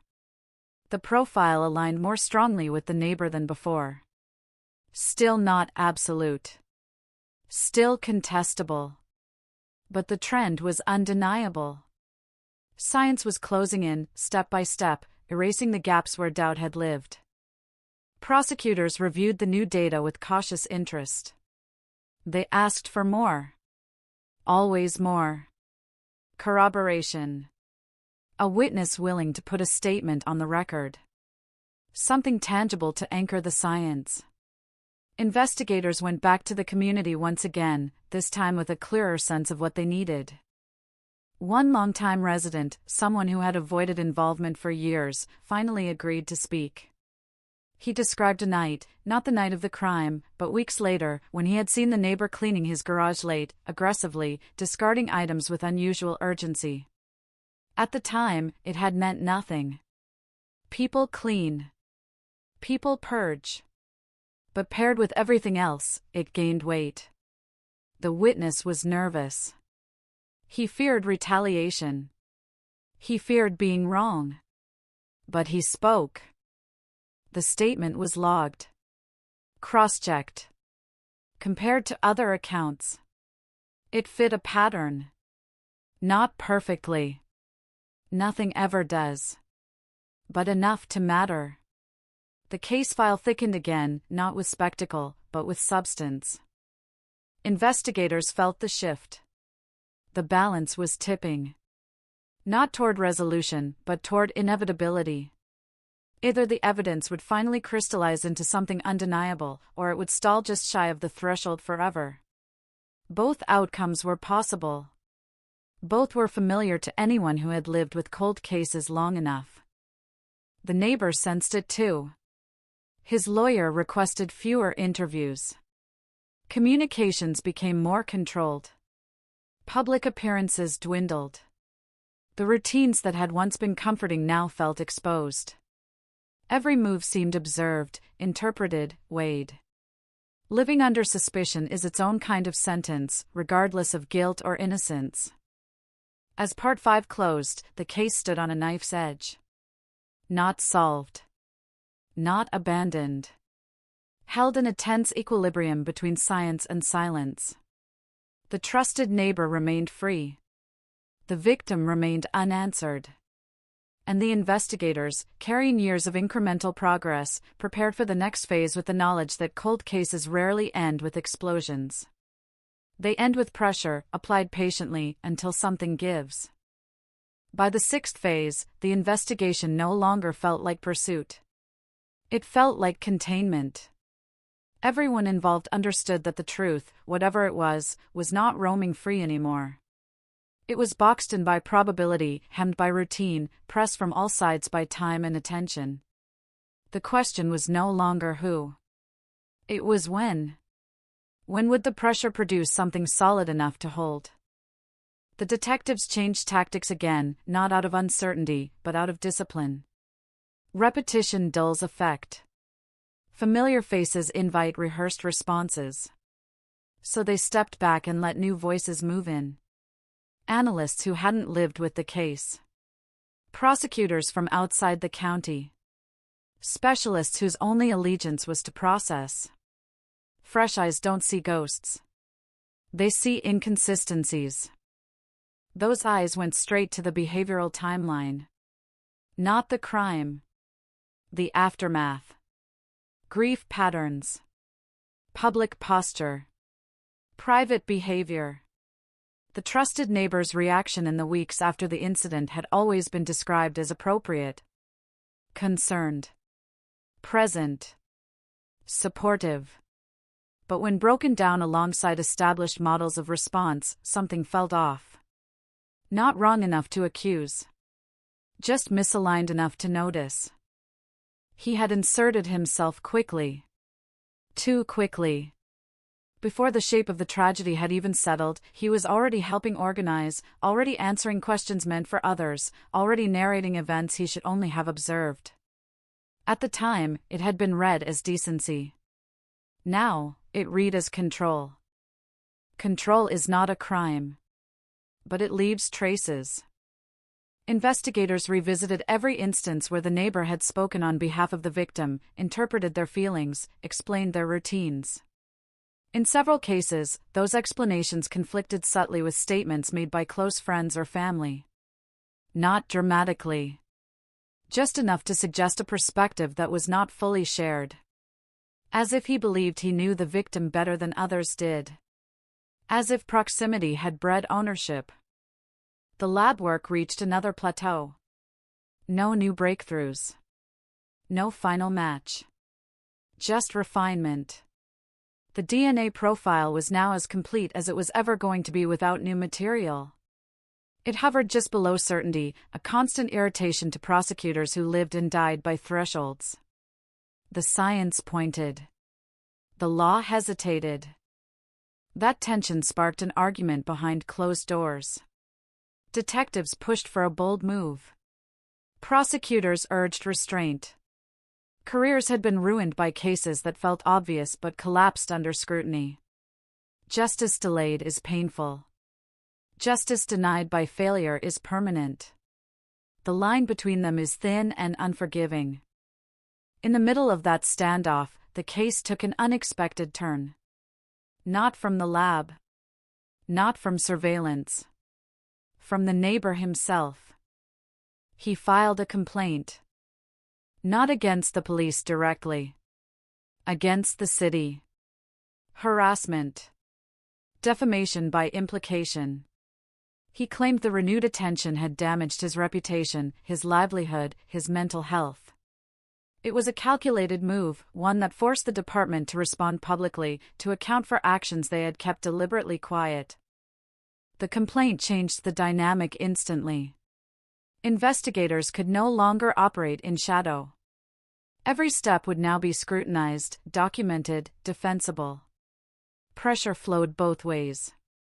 And in that pressure, people make mistakes. The neighbor began speaking more openly, to friends, to acquaintances, to anyone who would listen. He framed himself as a victim of obsession, of a system unwilling to let go. He repeated his innocence often, sometimes unprompted. He used phrases that echoed police language, terminology most civilians don't adopt unless they've spent time immersed in an investigation. It was subtle. It was noted. A former coworker came forward after hearing one of these conversations. He described a moment years earlier when the neighbor had expressed frustration about being underestimated, about how people never see what's right in front of them. At the time, it had sounded like generic bitterness. Now, paired with everything else, it took on a sharper edge. Investigators treated the statement cautiously. Memory bends under suggestion. They verified what they could. Dates. Locations. Other witnesses. Some details aligned. Some didn't. Enough to keep it in the file. Not enough to anchor a charge. Behind the scenes, a different strategy was taking shape. If the case couldn't be won with certainty, maybe it could be shifted. Sometimes the truth emerges not when you confront it directly, but when you destabilize the structure protecting it. The neighbor's sense of control had always been his armor. So they looked for ways to crack it. They reviewed every interaction he'd had with law enforcement over the years, searching for moments where he had overreached. There it was. A minor inconsistency in an early statement, dismissed at the time as stress. The detail didn't match the physical evidence as it was now understood. Back then, no one had noticed.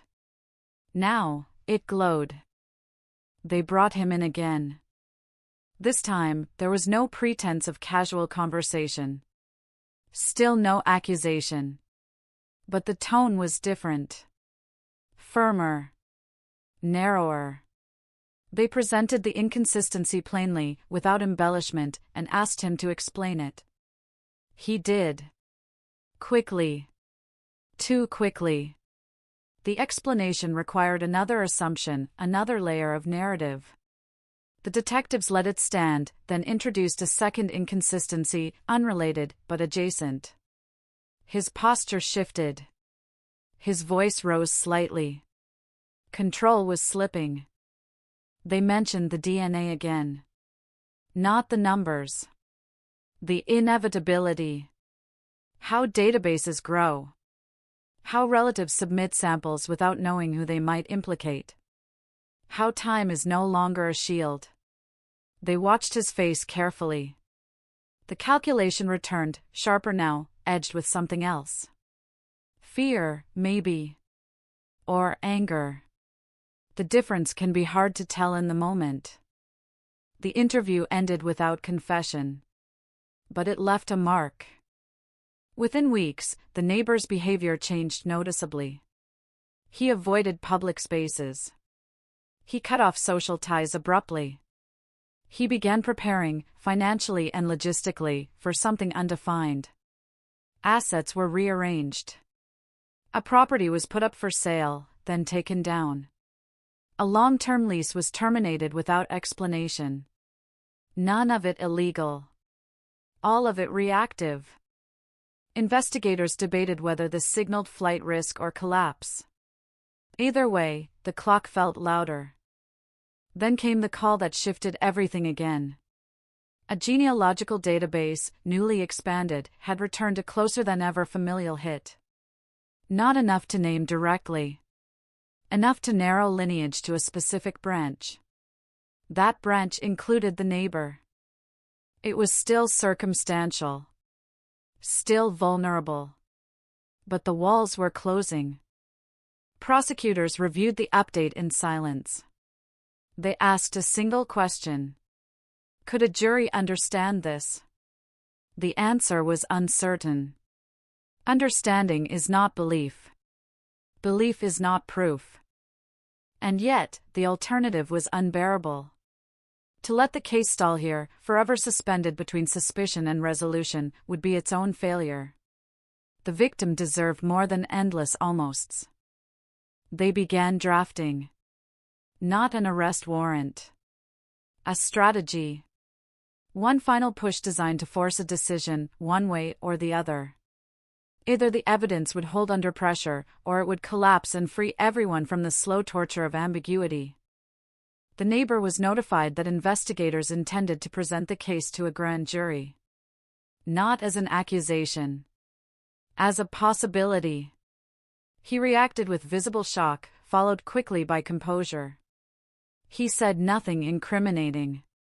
He said nothing helpful. He left with his lawyer, shoulders tight, jaw set. That night, detectives sat alone with the file, aware they were standing at the edge of something irreversible. Cold cases do not end gently. They end with rupture. With truth breaking through defenses built over decades. Or with silence, reinforced forever. Outside, the street was quiet again. Lights on. Curtains drawn. Normal life continuing with stubborn indifference. Inside the investigation, the final variables were aligning. Science. Memory. Behavior. Pressure. The trusted neighbor was running out of places to stand where everything still made sense. And somewhere beneath the layers of probability and denial, the truth waited, no longer patient, no longer content to remain just out of reach, pressing harder now, closer than it had ever been, demanding an answer the next phase would be forced to confront. The seventh phase arrived without ceremony, like a storm that doesn't announce itself until the rain is already falling.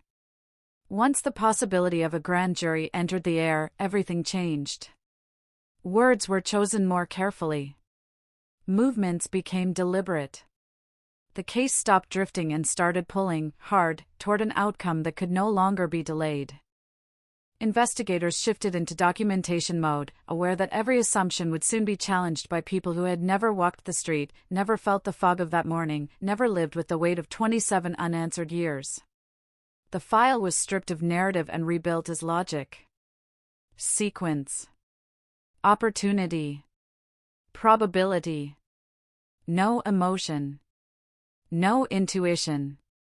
Just what could be shown, and what could not be ignored. The trusted neighbor became the center of gravity, not by declaration, but by elimination. Every alternative suspect collapsed under scrutiny. Alibis held. DNA excluded. Timelines failed. What remained was not certainty, but absence of competition. In cold cases, that is often as close as you get. The grand jury process demanded witnesses, and witnesses demanded courage. People who had lived quietly with doubt were now being asked to put names and memories on record, under oath, aware that what they said could reshape lives permanently. Some refused. Some wavered. A few agreed, their voices steady despite the fear that pulsed beneath. One of them was the woman who had heard the raised voice that night. She had carried it for years like an unresolved chord. On the stand, she described it again, carefully, without embellishment. Firm. Controlled. Not angry. The prosecutor didn't ask her to identify the speaker. That wasn't the point. The point was demeanor. The kind of voice used by someone who believes they are entitled to compliance. Another witness spoke about the late-night cleaning, the urgency, the disposal of items. The defense framed it as coincidence, as grief expressed through action. The prosecution let the testimony sit, knowing that jurors assemble meaning slowly, often subconsciously. Patterns do their work without being announced. The DNA evidence was presented next, stripped of jargon, translated into likelihoods ordinary people could grasp. Not certainty. Not proof beyond all doubt. But odds so narrow they made coincidence feel irresponsible.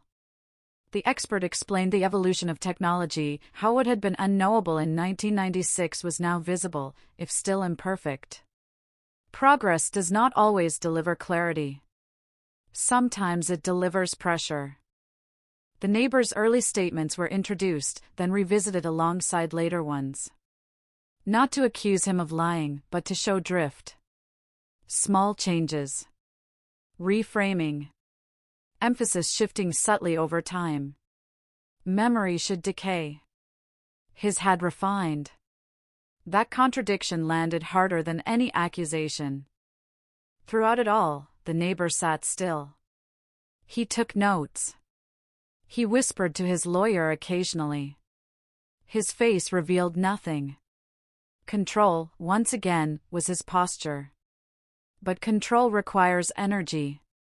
And energy runs out. Midway through the proceedings, something unexpected happened. A juror asked a question. Not about DNA. Not about motive. About access. How many people could have walked into that house without causing alarm? The answer was simple. Very few. The silence that followed was heavy.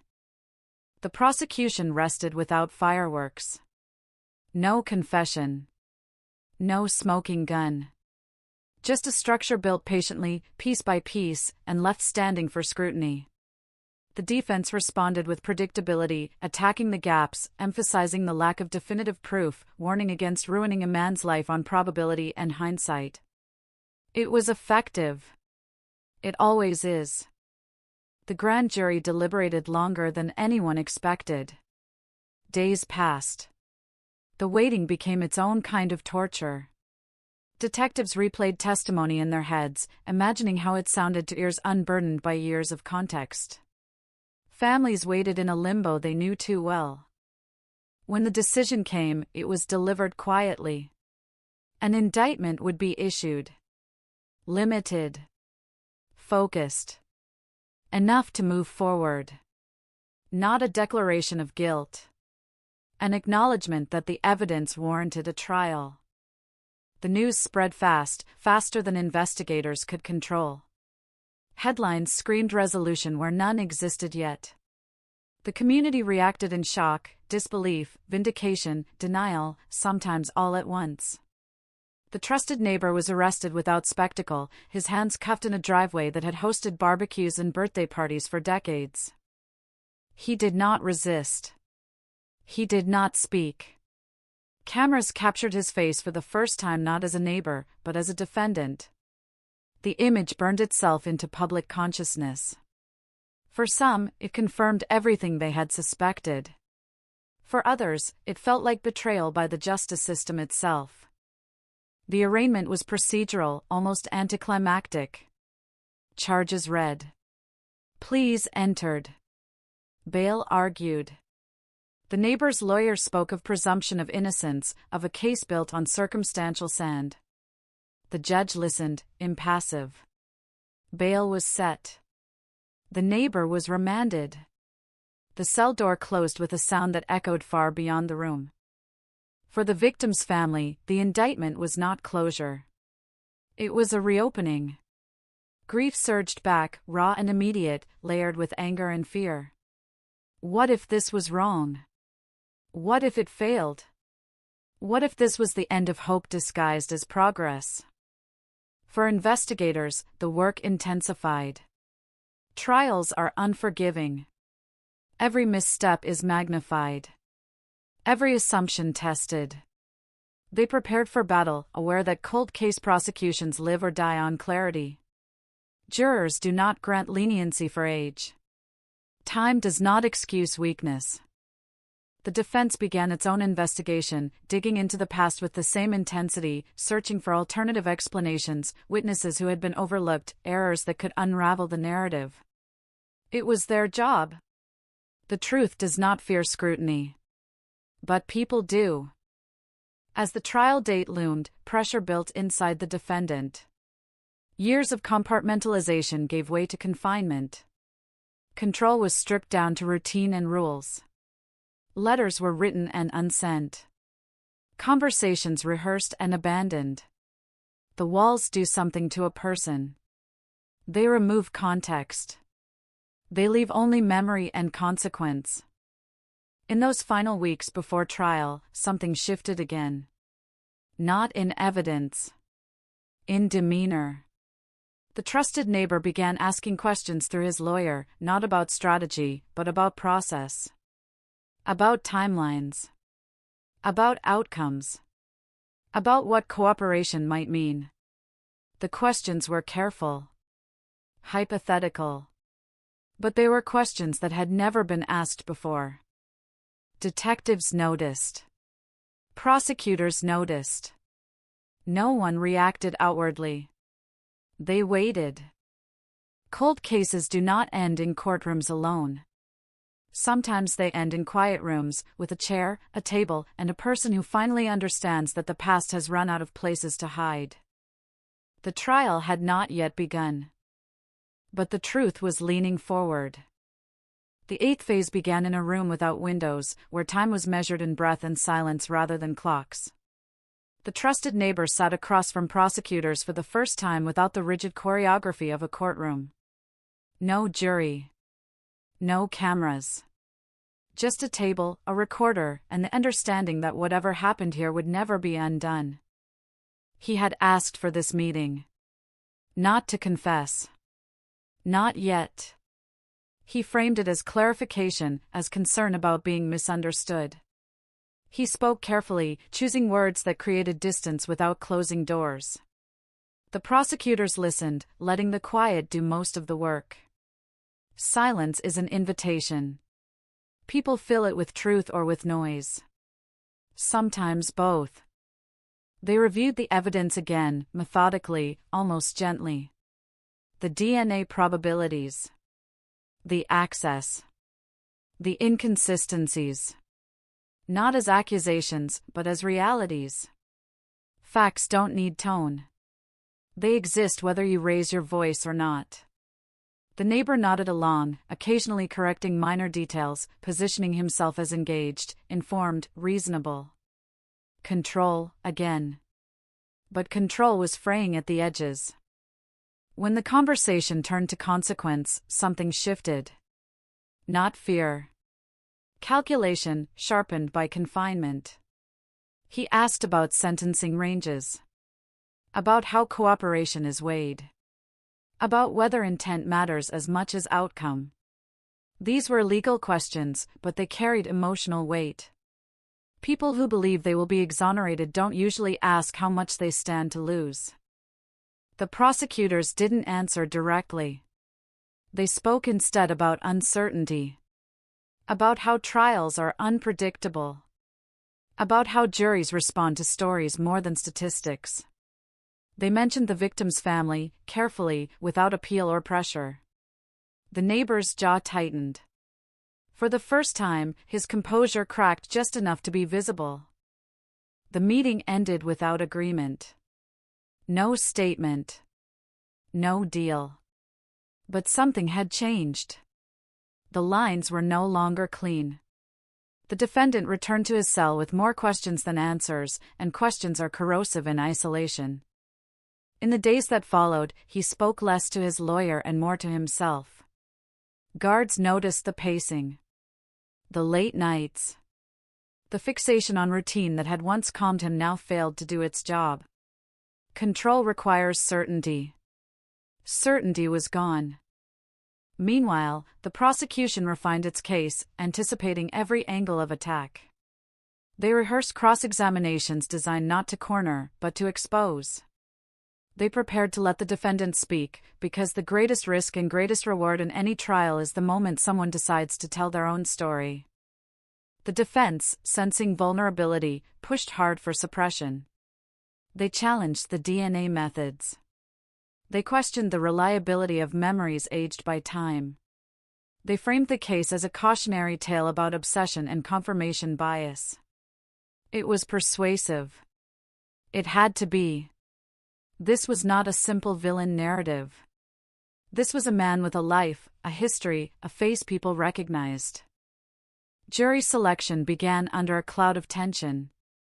Potential jurors were asked about trust, about neighbors, about whether they believed someone could live next door for years and commit an unspeakable act without detection. The answers varied. Some said yes easily. Others recoiled. Those reactions mattered more than anyone admitted. As the trial opened, the courtroom filled with a quiet electricity. The victim's family sat together, eyes forward, braced for impact. The defendant sat upright, hands folded, a picture of restraint. He looked smaller than he had in photographs, diminished by the weight of consequence. Opening statements avoided theatrics. The prosecution spoke of patience, of evidence that had waited for science to catch up. The defense spoke of doubt, of lives destroyed by assumption. Both were telling the truth, in their own way. The question was which truth would hold. Witnesses took the stand one by one, each adding texture to the picture. The raised voice. The late-night cleaning. The familiarity that blurred boundaries. The jurors listened, not for drama, but for coherence. Cold cases don't persuade with shock. They persuade with accumulation. The DNA expert testified again, this time under aggressive cross-examination. Probabilities were dissected, framed as coin flips, as margins too thin to justify a life sentence. The expert held firm, explaining risk, not certainty. It was enough to inform. Not enough to decide. Then came the moment everyone had anticipated and feared. The defense announced the defendant would testify. Gasps rippled through the room. Prosecutors exchanged brief looks. This was the rupture. This was where control either reasserted itself or finally failed. On the stand, the trusted neighbor spoke with the ease of someone accustomed to being believed. He described his relationship with the victim as kind, respectful, unremarkable. He acknowledged being present, being helpful, being involved. He framed those traits as virtues that had been twisted into suspicion. He spoke of betrayal by a system he had trusted. Under direct examination, he was convincing. Calm. Measured. Human. Cross-examination began slowly. The prosecutor asked about timelines. About details he remembered clearly and others he didn't. About why certain memories sharpened over time instead of fading. The defendant answered confidently until he didn't. A question about sequence forced him to pause. The pause stretched. Control wavered. The prosecutor introduced a document, an early statement. Then another, later. The differences were subtle but undeniable. The defendant tried to reconcile them, layering explanation upon explanation. The jury watched. People recognize effort. They recognize strain. Then came the question that changed the air in the room. Not about DNA. Not about motive. About access. Why he knew the door would be unlocked. Why he hadn't expressed surprise that it was. The defendant hesitated, searching for an answer that didn't exist. He spoke anyway. The answer didn't land. The rest of the day unfolded in a blur. The defendant stepped down. The courtroom exhaled. No confession had been made. No dramatic collapse. But something essential had shifted. The story he told no longer fit the evidence as cleanly as it had before. That night, alone again, the trusted neighbor faced a truth he could no longer manage through narrative. The past was not something he could organize, explain, or control. It was something that pressed back, demanding acknowledgement. Cold cases don't always end with words spoken aloud. Sometimes they end with the moment a person realizes silence is no longer protection. The trial was not over. But the weight had moved. And it was leaning heavily now, toward a truth that had waited almost 3 decades to be seen. Deliberations began without ceremony. No speeches. No music swelling at the edges of the frame. Just 12 people ushered into a room with pale walls, a long table, and the quiet understanding that whatever they decided would follow them for the rest of their lives. At first, the discussion stayed procedural. Timelines. Evidence lists. Clarifications requested from the judge. It's a common instinct, cling to structure when the stakes feel unbearable. They took a preliminary vote, not to decide, but to measure the temperature. The result was fractured. Not chaos, but tension. A split that suggested persuasion was still possible. Some jurors were anchored by the DNA. Not because it was flawless, but because it was patient. Science had waited. That mattered. Others were unsettled by the gaps, the years without answers, the ease with which memory can be shaped by repetition. Cold cases carry a unique poison, the suspicion that time itself has contaminated the truth.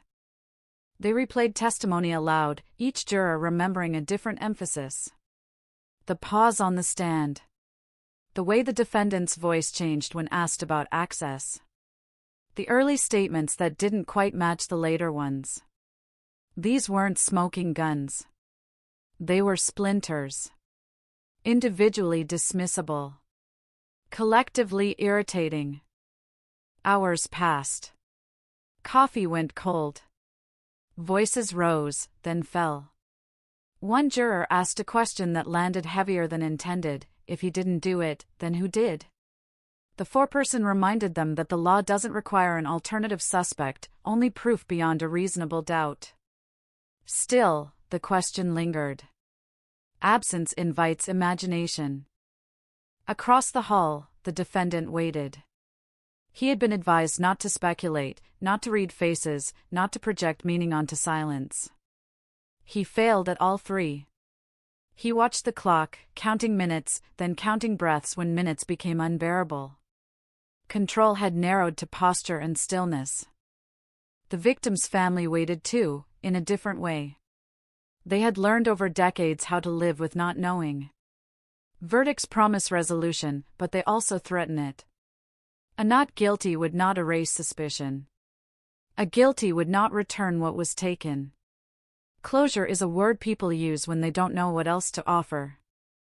By the second day, the jury was no closer to unanimity, but the reasons had sharpened. Those leaning toward conviction spoke of patterns. Those leaning toward doubt spoke of risk, the risk of mistaking probability for certainty, of letting narrative do the work evidence could not fully complete. Both sides were afraid of being wrong. That fear was the common ground. A note went to the judge. The language was careful, we are struggling to reach consensus. Not deadlocked. Not yet. The judge responded with instructions to continue, reminding them of their duty, not to force agreement but to listen. Listening, at this point, felt like exposure. Late that afternoon, something unexpected happened. A juror who had been quiet, almost invisible, spoke at length for the first time. Not about evidence. About behavior.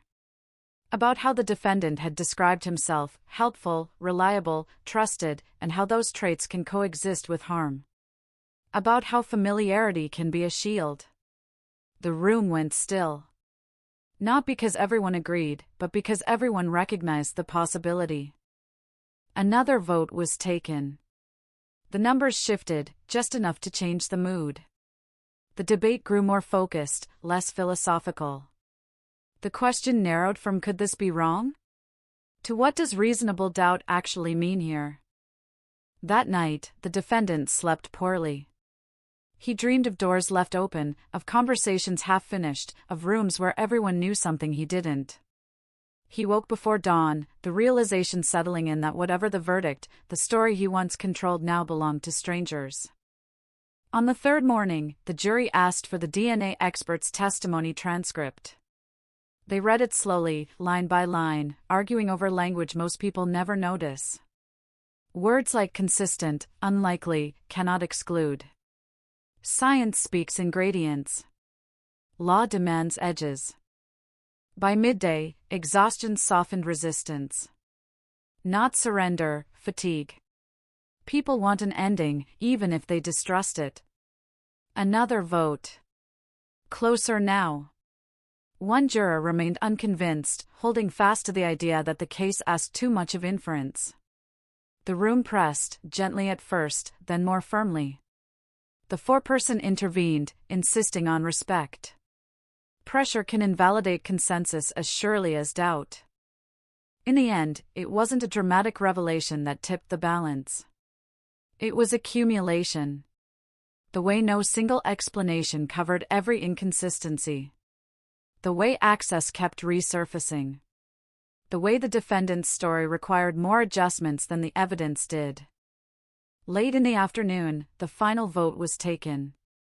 This time, it held. The jury filed back into the courtroom, faces set, eyes forward. The defendant stood. The victim's family held hands. The clerk prepared to read words that would echo far beyond the room. Before the verdict was spoken, there was a moment, brief, almost imperceptible, where everyone understood that whatever came next would be incomplete. Truth, in cold cases, is rarely whole. The foreperson rose. And the room leaned in. The verdict was read without flourish, the way all verdicts are, as if the words themselves are too heavy to be decorated. Guilty. The sound did not explode. It landed. A dull impact that seemed to bend the air for a second before reality rushed back in. Someone inhaled sharply. Someone else closed their eyes. The defendant didn't move at first, as if still waiting for a different ending to assert itself, as if silence might correct what had just been spoken. The judge thanked the jury for their service, a ritual acknowledgement that felt almost surreal in its normalcy. 12 people released back into the world, carrying something they would never fully put down. They stood, filed out, avoided eye contact. No victory. No relief. Just gravity. The defendant sat as the courtroom rearranged itself around the new truth. His shoulders sagged, then squared again, muscle memory kicking in, posture reclaimed. Trusted neighbor.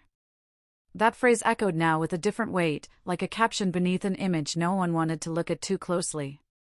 Deputies approached. Cuffs appeared. Metal against skin. The soft click was louder than it should have been. In the gallery, the victim's family didn't cheer. They didn't cry the way television teaches people to cry. They held each other and stared forward, absorbing the verdict like a delayed shock. Justice had arrived, technically. Emotionally, it was late. Decades late. It had missed birthdays, graduations, quiet mornings when questions pressed harder than grief. The law had done its part, but time had already taken everything else. Outside, cameras waited.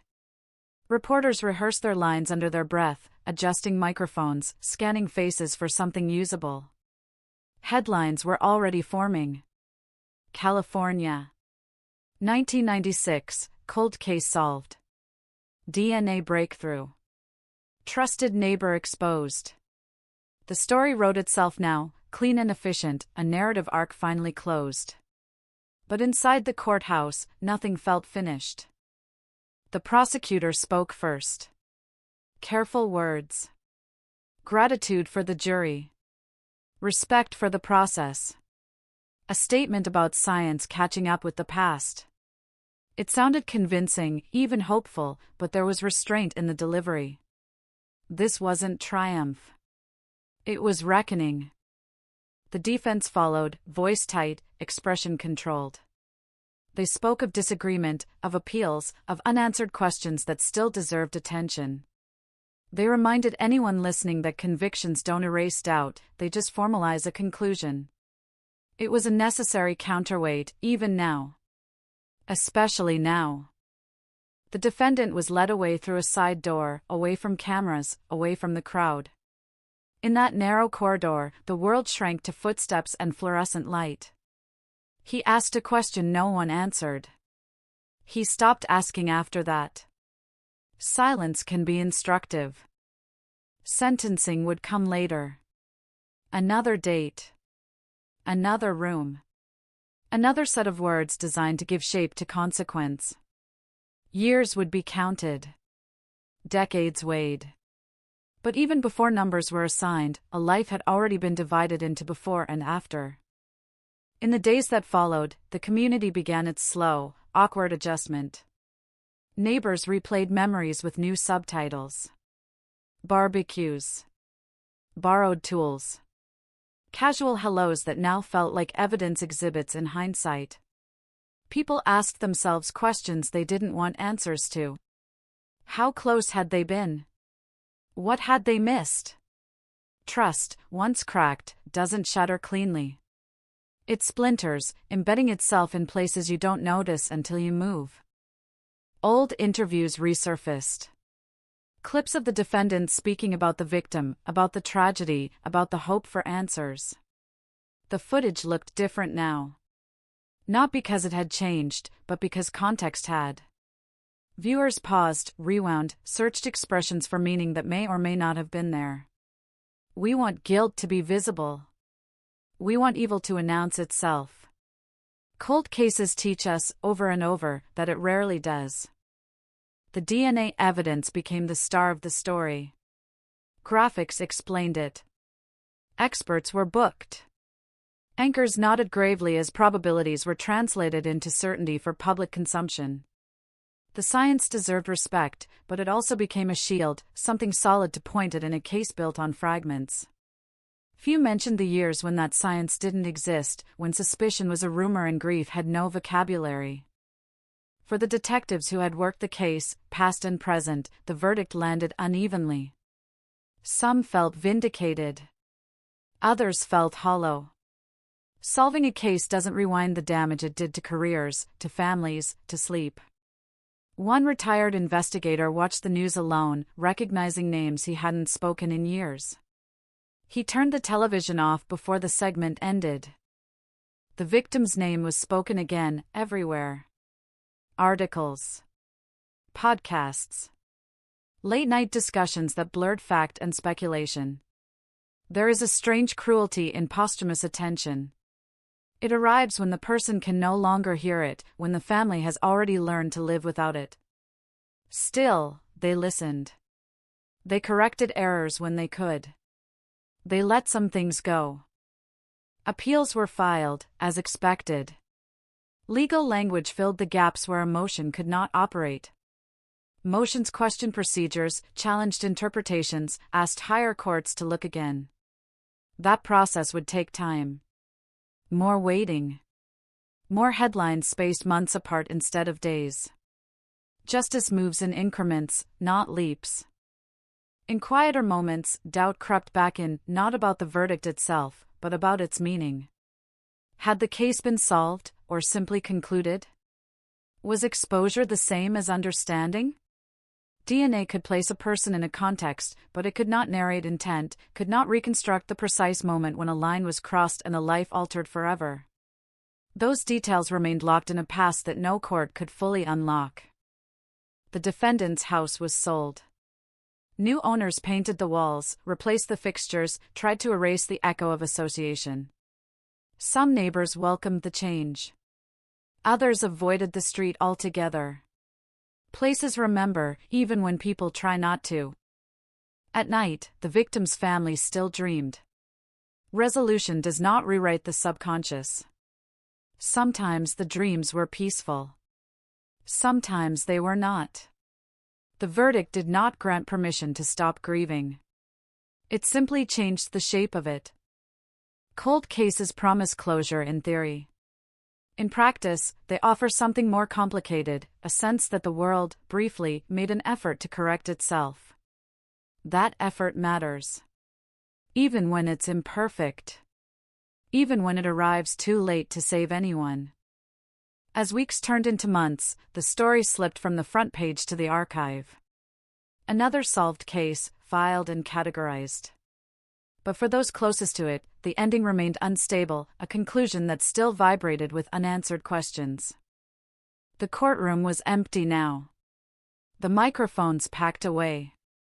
The words spoken there lingered anyway, suspended in memory, in transcripts, in the spaces between what was proven and what was felt. And somewhere beneath the headlines, beneath the certainty of the verdict, the case continued to breathe, not loudly, not publicly, but persistently, reminding anyone who listened that even when a cold case is declared solved, the truth it contains is never entirely at rest. Years later, the case still surfaced without warning. In conversations that drifted too close to the past. In documentaries that promised new angles but circled the same gravity. In quiet moments when someone searched a name and felt the old unease return. Time had moved forward, but the story refused to stay put. The appeal wound its way through the system, slow and methodical, as appeals always do. Legal arguments dissected language, challenged procedures, re-examined interpretations. There were no bombshells, no sudden reversals, just the steady grind of scrutiny. Each filing reopened the wound just enough to remind everyone it was still there. The courts acknowledged the gravity of the sentence, the weight of precedent, the necessity of care. In the end, the conviction stood. Not because it was perfect, but because it met the standard the law demands. That distinction mattered more to lawyers than to the people who had lived inside the case for decades. The defendants settled into a routine defined by numbers and rules. Days measured by counts. Weeks by visits. Years by parole calculations that remained abstract, distant. He maintained his innocence in private letters, sometimes in public statements filtered through counsel. He spoke of misinterpretation, of coincidence, of a science that could not tell the whole story. Some listened. Many did not. The verdict had hardened into a fact, and facts, once set, resist erosion. Inside the prison walls, the case became a story like any other, compressed, simplified, stripped of nuance. A cold case. DNA. A neighbor. Inmates have a way of reducing complexity to survival-sized pieces. The details that once consumed entire communities now lived in fragments, traded for cigarettes or passed along in recreation yards. Even here, the story changed shape. Outside, the neighborhood continued its quiet transformation. Children grew up unaware of what the street had once carried. New families moved in with fresh assumptions. The house where it had all intersected stood ordinary again, indistinguishable from the others at a glance. But some evenings, when the light hit it just right, longtime residents felt the familiar pull of memory. Ordinary places can become monuments without warning. The detectives involved, those still alive, those still willing to speak, aged into reflection. Some stood by every decision. Others admitted to doubts they had learned to live with. Cold cases ask investigators to accept a particular kind of humility, that certainty is rare, that effort does not guarantee clarity, that solving something does not always mean understanding it. One former detective said it best, quietly, off camera, "We closed a file. We didn't close a chapter." The victim's family learned to exist in the after. After the verdict. After the appeals. After the media moved on. They were asked, repeatedly, if they felt closure. The question never landed right. Closure suggests a door that shuts cleanly, a sound that confirms an ending. What they experienced was more like a room rearranged, familiar objects shifted, some removed, others newly visible. The ache remained.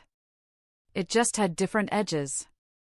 They kept a box of things that didn't make it into evidence. Photos. Notes. A sweater folded carefully, still carrying the memory of warmth. These items had survived decades of waiting, of not knowing, of hoping against reason. Now they existed alongside a verdict that named someone responsible without restoring what was lost. Justice had a name. Grief did not. On anniversaries, local papers ran brief mentions. A line or two. A reminder. The phrasing was always efficient. The case was solved. The perpetrator was convicted. Words chosen for their ability to move on. But in comment sections and quiet conversations, the same questions resurfaced. Had the right person been held accountable? Did the science answer everything, or just enough? Could anyone ever really know? Experts weighed in, years removed from the heat of trial. They spoke about the evolution of forensic standards, about the danger of retrofitting certainty onto old evidence. They also spoke about the power of DNA to illuminate truth where memory fails. Both things could be true. Cold cases live in that tension, balanced between progress and caution. The community carried its own version of the ending. For some, the conviction was a relief, a long-delayed exhale. For others, it was unsettling, a reminder that familiarity offers no protection against betrayal. Trust, once shaken, does not return to its original shape. It reforms, altered, cautious.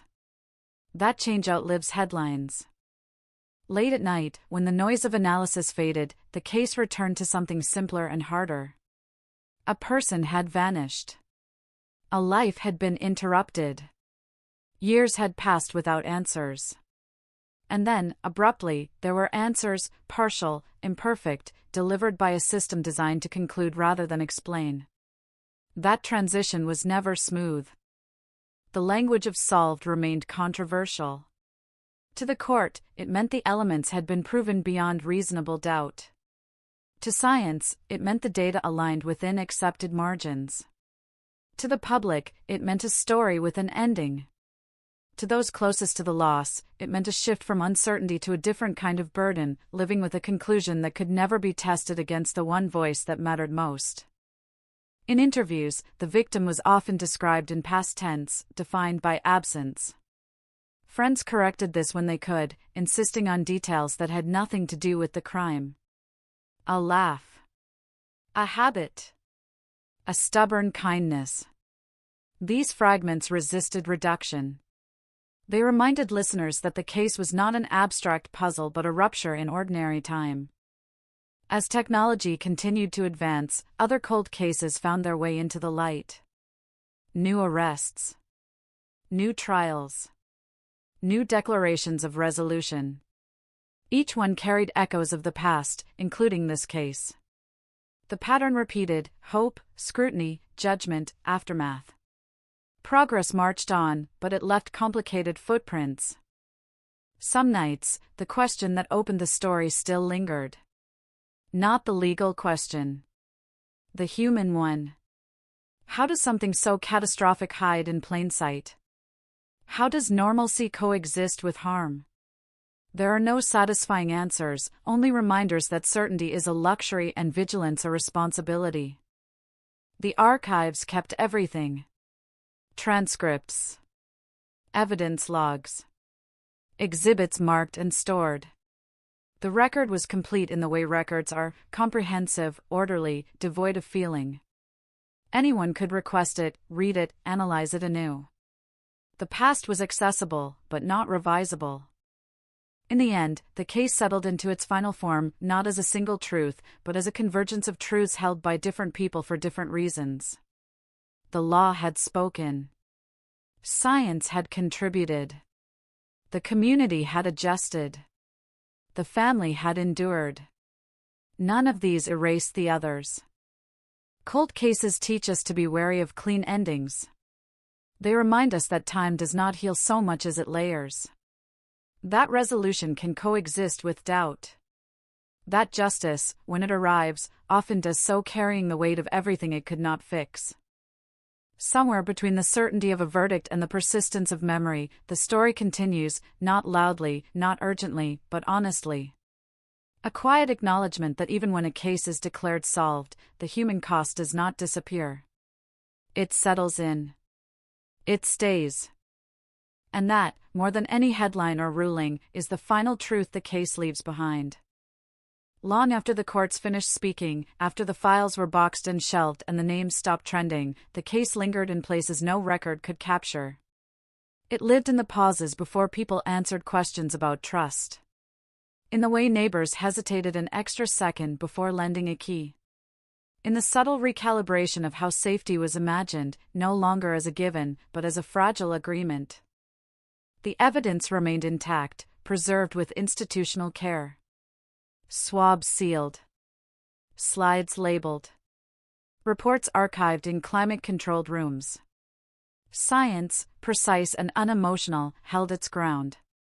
Yet even science could not explain the small human details that refused to settle. The moments just before. The silence just after. The ordinary choices that somehow aligned into catastrophe. Those questions stayed unfiled. Occasionally, a new voice entered the conversation. A podcast host revisiting the timeline. A graduate student citing the case in a paper about forensic evolution. A journalist chasing the idea that something, somewhere, had been overlooked. Each retelling adjusted the focus slightly, like a lens searching for sharpness. None produced a revelation. They produced resonance. The story echoed because it recognized something uncomfortable and familiar. The defendant aged. Hair grayed. Movements slowed. The insistence of innocence softened into routine assertion, less urgent, more habitual. Letters grew shorter. Appeals exhausted their paths. The system, having concluded, moved on. Time inside is different, measured not by milestones but by repetition. Even certainty becomes monotonous. For the family, time outside carried its own distortions. Milestones arrived anyway. They learned to celebrate with a careful joy, aware of the empty space that attended every gathering. They stopped expecting the verdict to change how holidays felt. It never did. What had changed was the language they used when speaking about the past. Fewer questions. More statements. Less speculation. That was its quiet gift. On the street where it began, seasons kept turning. Leaves fell. Asphalt cracked and was repaired. New mailboxes appeared. People jogged past without looking up. The place no longer announced itself as significant. That, too, is how history works, by becoming invisible again. But invisibility does not equal erasure. It simply means the weight is carried privately. Every so often, someone asked the question that never fully disappeared: what if? What if the evidence had been found sooner? What if the technology had arrived a decade earlier? What if a single conversation had gone differently? These questions did not seek answers. They sought relief. They rarely found it. Cold cases sit at the intersection of hope and restraint. They promise that patience will be rewarded, that truth will surface eventually. But they also warn that when it does, it may arrive altered by time, stripped of context, heavier than expected. Resolution is not a release. It is a responsibility. The case became a reference point. For detectives, a reminder of persistence. For scientists, an example of progress. For lawyers, a study in standards. For the public, a headline that once shocked and then faded. Each group carried a different version of the same story, none complete on its own. What remained consistent was the absence at the center of it all. A life interrupted, never resumed. No verdict could reverse that. No explanation could fully account for it. The case could be solved, argued, archived, but the loss stayed active, present in ways that defied conclusion. In moments of quiet honesty, even those who believed firmly in the outcome admitted to a shared unease, not about guilt or innocence, but about finality. Declaring an ending does not mean the mind accepts it. Cold cases resist being put to rest because they remind us how easily the past can intrude on the present, how thin the line is between ordinary and irrevocable. So the story does not end with a gavel or a sentence or a headline. It settles instead into collective memory, a low hum beneath everyday life. A reminder to look closer. To question familiarity. To understand that answers, when they come, rarely arrive without shadows attached. Years from now, the name may surface again, rediscovered by someone too young to remember the shock of the original announcement. They will read about the DNA, the trial, the neighbor everyone trusted. They will feel a brief chill, then move on. That is how stories survive, passed forward in fragments, losing urgency but retaining meaning. And somewhere between those fragments and the silence they leave behind, the case remains what it has always been at its core, not just a problem to be solved, but a warning to be heard. That time can clarify, but it can also complicate.